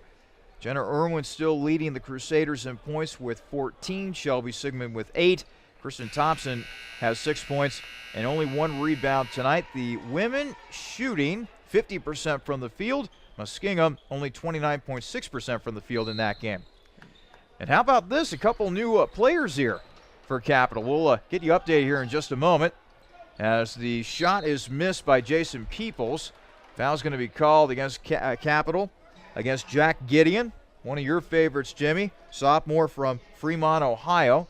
It looks like Austin Rush, a freshman from Granville in there. Brennan Chukran, a sophomore that we saw a little bit of last year from Rayland, Ohio. And also Courtney Mays, 6'6" freshman from Cleveland, Ohio. Shaker Heights native, to be more specific. Wes Beam, the last one in there, the junior from Chillicothe, Ohio. So that's the fresh 5 out there. Good to see all these guys getting playing time. They'll get it into Mays. Mays doing a nice job taking care of the basketball over to Gideon. Now it's over to Chukran. Chukran with a long jumper, and he'll knock it down. Brennan Chukran, the 6'4" sophomore from Rayland, Ohio, went to Buckeye Local High School. It's an 80-52 lead for Capital with 3:25 remaining in regulation. Joshua Glass. Now it's swung around to Chupa. Chupa with a jumper is good. Gideon will now get it into Chukran, and now it's back to Gideon. And it looks like Gideon is running the point here, Jimmy. Yeah, they got 93 points was the team high this year, so they've got to score 13 here if this group wants to give that honor to their team. And they were trying to get it into Mays, but it is a turnover. Steal made by Matthews. Long jumper, and it is good. Actually, that's a three-pointer by Jason Peoples. Their high in conference play was obviously against Baldwin Wallace just a week ago, last Saturday, when they had 90. So they need to get 10 to get to that number too, Charlie. Gideon, top of the arc. Now it's over to Chukran. Now they get inside the Beam. Beam lays it up and in. Wes Beam gets on the score sheet tonight. 82-57. Capital with a big lead, under 2.5 to play, and a three-pointer will switch through for Jason Peoples. And this will likely be the second highest field goal percentage output from Capital this season. They had a game against Blackburn. They shot 74% in that game. Mercy. They're shooting 58% tonight. Mays, now towards the arc. 74%. Gets it in. Beam trying to squeeze his way through, but missed a shot. Fortunately, it went out of bounds, and it'll be Capital basketball. And now checking into the ball game will be John Buckingham, 6'7" freshman from New Richmond, Ohio. Seems like everybody's getting in on the act. Yeah, Dana Kaufman, meanwhile, checking in for Muskingum, as well as Andrew James, a couple of freshmen. Daniel Heater, another freshman. Brandon Keys, another freshman for them. Chukran off the glass, no good. And then the shot is blocked by Daniel Heater. Still battling, and the shot is missed by Buckingham, and the foul, I believe, is going to be called against Mays as he was battling for the ball. By the way, I may be saying the obvious here, but Courtney Mays is a big dude. Yeah, he sure is. Just to get the last man out there from Muskingum, Colin Keck is the fifth player for them. Worth noting, I mentioned Brandon Keys. He is related to Joshua Keys. It must be his younger brother because they're from the same hometown, same high school. So, hey, how about that? Continuing the lineage there. Muskies in the family. Free throw is missed, but it looks like a lane violation was committed by Capital. Well, again, this is a young group that hasn't really played all that much, so you kind of expect mistakes like that. But, again, this is kind of exciting, Jimmy. We get to see the future of Capital basketball here tonight. Really, the future of both. There's, I think, 9 freshmen on the floor. Actually, 8. Chukran, a sophomore. Oh, goodness. And Gideon, a sophomore. They committed another lane violation after the made free throw. Oh, man. So here comes another free throw by Daniel Heater. That's no good. Finally, the rebound is taken by John Buckingham. He just wanted a rebound for his stats. He wanted to get it on the stat sheet somehow. Meanwhile, Gideon inside. Buckingham along the baseline had his shot partially blocked, but he was also fouled on the play, so now he will go to the free throw line. Buckingham went to, well, New Richmond High School in New Richmond, Ohio. Stands at 6'7". That's what strikes me about this freshman class, Jimmy, as Buckingham misses his first free throw. There's a lot of length. Yeah, they're really lacking it on this team, to be honest. They've got some big guards, which is really helping out for them. Hannah's at 6'5", Shrek's at 6'3". Second free throw made by Buckingham, 83-61. Their starting center right now is Green, really, at 6'6", and the man who takes the tip is actually Minch, and he's only 6'4", so it's kind of bizarre. Traveling violation called against Daniel Heater. 1:21 remaining in the second half. Capital with a comfortable 83-61 lead. And Mays will check out. Well, who knows what will happen with Courtney Mays. He's certainly got a wide body, but I think as long as you continue to get him in tip-top condition, he might be an impact player going forward for Capital. Drive on the inside, and a foul's going to be called against Gideon as he was defending against Brandon Keys, driving towards the hoop. So now Keys will head to the free throw line.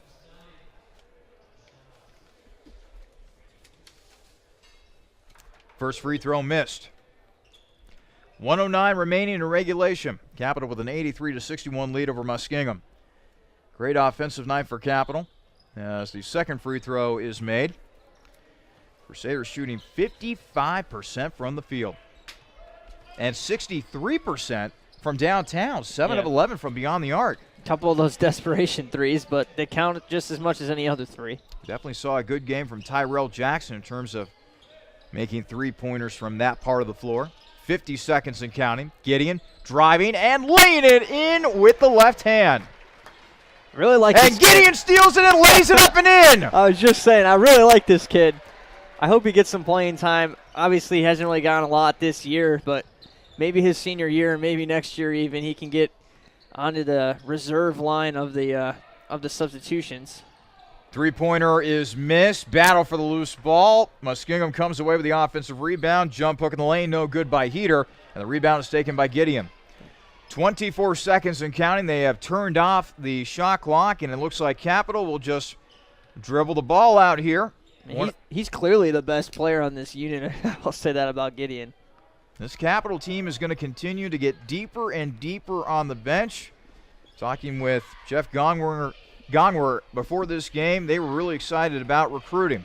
The future certainly looks bright for Capital. Tonight, they show off a little bit of that future as they defeat Muskingum by a final of 87-62. Coming up, we'll have the Peking Dynasty postgame show for you. We'll take a look at the final stats from this game, and we'll also have a chance to visit with Capital head coach Andy Winters. So that'll be coming up with the Peking Dynasty postgame show. Again, Capital defeats Muskingum 87-62. This is your home for Crusaders men's basketball, the Capital Sports Network. Don't settle for a tasteless pizza after the game when Anthony's Pizzeria is right in your neighborhood, serving up the best East Coast-style pie with their own fresh dough made daily. Family-owned and Bexley proud, Anthony's offers the best subs on the block, as well as fresh calzones and stromboli, and Anthony's Pizza has been voted #1 on Pleasant Ridge. Dine in or carry out, Anthony's is easy to find at 602 Pleasant Ridge, adjacent to the Capital University Athletic Complex, and as easy as dialing 231-6628 to order the best. 231-6628, Anthony's Pizzeria. With 14 TVs to watch your favorite team or the next big event, Planks Cafe and Pizzeria in German Village is ready for you and your group today. Plenty of free parking, free Wi-Fi, banquet rooms for private parties, and daily specials. What more reason do you need to visit Planks Cafe and Pizzeria? Planks is located at 743 Parsons Avenue and has been serving the Columbus community since 1939. Planks is on the web at plankscafe.com or available by phone at 614-443-6251. Planks Cafe and Pizzeria is a proud supporter of Crusader Athletics.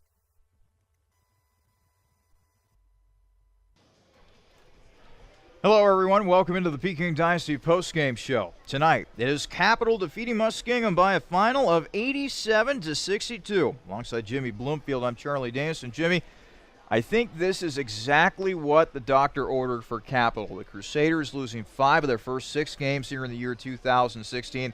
It's nice for them to get into the Capital Center, play a game in front of the home crowd, and get a comfortable win. Yeah, they needed it. They needed it for their psyche, I think. It helps them in the standings for sure.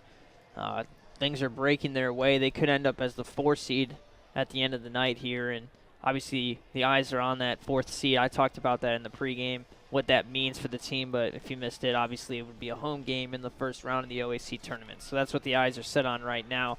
At the very minimum, getting that 5 seed, and they should get a win. Heidelberg looks like they might lose tonight, which will definitely help out Cap, and another winnable game against Ohio Northern this weekend. But if Ohio Northern somehow finds a way to get a win in that game as well, they'll be right in that playoff picture with Capital, only a game behind them. So a very big game coming up for Capital on Saturday, a winnable game, and if they take care of business, it's going to help them out in the future.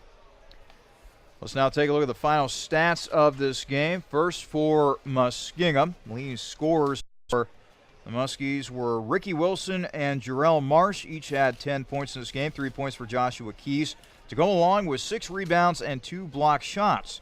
6 points for Jalen Page, 9 points for Malik Billingsley, 4 points for Joshua Glass, 6 points for Jason Peoples, 2 points for Logan Chupa, 1 point for Brandon Keys, 6 points for Brendan Matthews, 4 points for Robbie Heisey, and 1 point for Daniel Heater. As a team, Muskingum shot 35.6% from the field. They were only 30.8% from three-point range, 8 of 26 from beyond the arc, and 12 of 19 from the free throw line, good for 63.2%. Meanwhile, for Capital, Mark Minch again led the way for the Crusaders, 24 points to go along with 5 rebounds. Michael Green had 16 points to go along with 6 rebounds in this game for the Crusaders. 4 points for Austin Schreck, 5 points for Will Hanna, 7 points for Kurt Geisey, 4 points for Joe Thomas, 2 points for Brendan Chukram, 3 points for Gavin Wildermuth, 4 points for Joey Weingartner, 9 points for Tyrell Jackson, who went a perfect 3 for 3 from beyond the arc, 4 points for Jack Gideon, 2 points for Caleb Cox and Wes Beam, and 1 point for John Buckingham. As a team, Capital shot 57.1% from the field. They shot 63.6% from beyond the arc, 7 of 11 from beyond the arc, as a matter of fact. And they went 8 of 15 from the free throw line, good for 53.3%. Capital had a large advantage when it came to getting that ball off the glass. They led in rebounding 44-26 over Muskingum. And they also did a decent job of taking care of the basketball tonight, Jimmy. 8 turnovers for Capital and only 8 turnovers for Muskingum. Yeah, it was not a lot of sloppy play today. The assist-to-turnover ratio for Capital almost 2-1. Muskingum had just 9 assists, but that's going to happen when you don't make as many shots as Capital did. The rebounding, I think, was the big takeaway. 44 rebounds for Capital, 26 for Muskingum. 15 of those 44 were offensive rebounds, giving them some big hustle points, those second-chance points that coaches love to talk about. And I think the rebounding effort, the defensive effort, very good today. And got to be happy with 87 points put up as well. Again, this was very much needed for Capital as they come away with an 87-62 win over Muskingum. And we have a couple of guests in the broadcast booth. Let's now welcome in Mark Minch. Our player interview brought to you by Jimmy John's, freaky fast delivery and world-class catering. You can always count on that when you deal with Jimmy John's. Well, Mark, once again, welcome into the broadcast booth. 24 points tonight to go along with 5 rebounds. This is what the team needed, especially with the tough start to 2016, right? Yeah, for sure. We had a few games. We were in a drought, so this is a good win to move forward.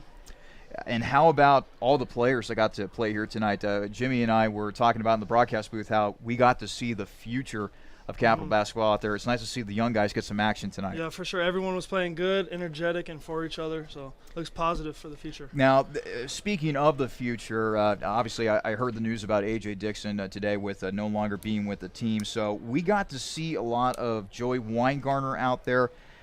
He looked pretty good during some stretches. How do you see the backcourt evolving as the season going on? Well, with AJ out, somebody's got to step up, and people are ready, and just taking care of the ball. And we needed Kurt stepped up big time, leading the team and getting us in the right spots, and we just executed, leading off what Kurt had to. He led us, and we followed him. So. And finally, with this stretch that's coming up here, Ohio Northern and Wilmington are 2 teams that haven't exactly been lighting the world on fire. You guys just got finished with a tough stretch, taking on teams like Mount Union and John Carroll and Marietta, et cetera, et cetera, et cetera. Are you looking forward to the stretch to try to get your mojo back a little bit? Yeah, I mean, it's perfect timing for us to play the weaker teams in our conference with AJ leaving and us trying to find our new togetherness with a new point guard. So it's nice to have a few easier teams to compete against so we can be ready for the later games. All right, Mark, we continue to have so much fun watching you play out there. Thanks again, and congratulations on the win. Thank you. That was Mark Minch joining us. Minch, once again, going for 24 points and 5 rebounds. And in just a moment here, we'll be joined by Capital head coach Andy Winters. Again, our final tonight, Capital 87, Muskingum 62. And Coach Winters, nice enough to join us here in the broadcast booth. So, Coach, big win over Muskingum tonight. Your overall thoughts on this game? I thought we came out from the start and really defended. Holding them to 19 points in the first half is pretty happy with our defense. I thought we did a good job of ball pressure, backside help, and we still got to get better at a couple things. But I think that guys are starting to carry over from practice, and we're starting to figure it out, hopefully. Again, Mark Minch has a nice game, 24 points. Michael Green with 16 points. We have come to expect that from your 2 senior leaders. with A.J. Dixon now leaving the team, you're going to have to lean upon players like Gavin Wildermuth and Joey Weingartner specifically to come off the bench to help out with guys with like Shrek and Hannah in the backcourt. How do you think those two young guys do? Gavin is always ready. He's ready every practice. He's ready, whether or not his name is called or not. So always expect what we get out of Gavin. I'm very, very happy with him. Joey Weingartner, he's a very confident kid in himself. He does a lot of things that other guys don't do, and that's why we're excited about him. And Curtis Guy's always stepping up. So we're happy with what they're doing. Every guy just has to do a little bit more and fill in the gaps, and no one person has to do anything else. Let's keep the backcourt theme going a little bit. Tyrell Jackson, he looked pretty good. Hit all 3 of his 3-point attempts here tonight, finishing up with 9 points. Tyrell's also going to be important for this team down the stretch, I would imagine. Yeah, Tyrell, he's one of those kids that can have big games, and coming in off the bench, he was starting early in the season, and we've really worked on with him as being consistent, and today he really showed what he's been doing in practice, and he's the type of kid that can help turn this team around and turn the corner when he's playing well. And we got to see a lot of young guys here tonight, Coach. Wes Beam, John Buckingham, Courtney Mays, Jack Gideon. I can go on and on and on about all the young guys that got some action here tonight. I think the future looks bright here for Capital, don't you? Yeah, absolutely. I mean, already playing a lot of freshmen, in our top 10 rotation, and then bringing these guys and getting them some action. It's always good for them to get rewarded for what they do every day in practice, and they come out and compete every day. And so it's good to see those guys getting rewarded. Next game at Ohio Northern. Quickly, your thoughts on the Polar Bears? Again, we're going to worry about practice tomorrow and worry about ourselves. I think that is our biggest issue is making sure that we're focused. Every practice, every possession is our new motto, and I think that, if we can do that, we'll be all right. All right, Coach. Thanks so much for joining us. Congratulations on the win. Thank you. Head coach Andy Winters joined us here on the Peking Dynasty postgame show, our postgame coach interview. Also brought to you by Jimmy John's, freaky fast delivery and world-class catering. You can always count on that with Jimmy John's. Jimmy Bloomfield back in the broadcast booth with me. And, again, the positive vibes, Jimmy, from this game. We got to see the young talent here tonight. We got to see some key players step up. I know it's going to be tough replacing the production of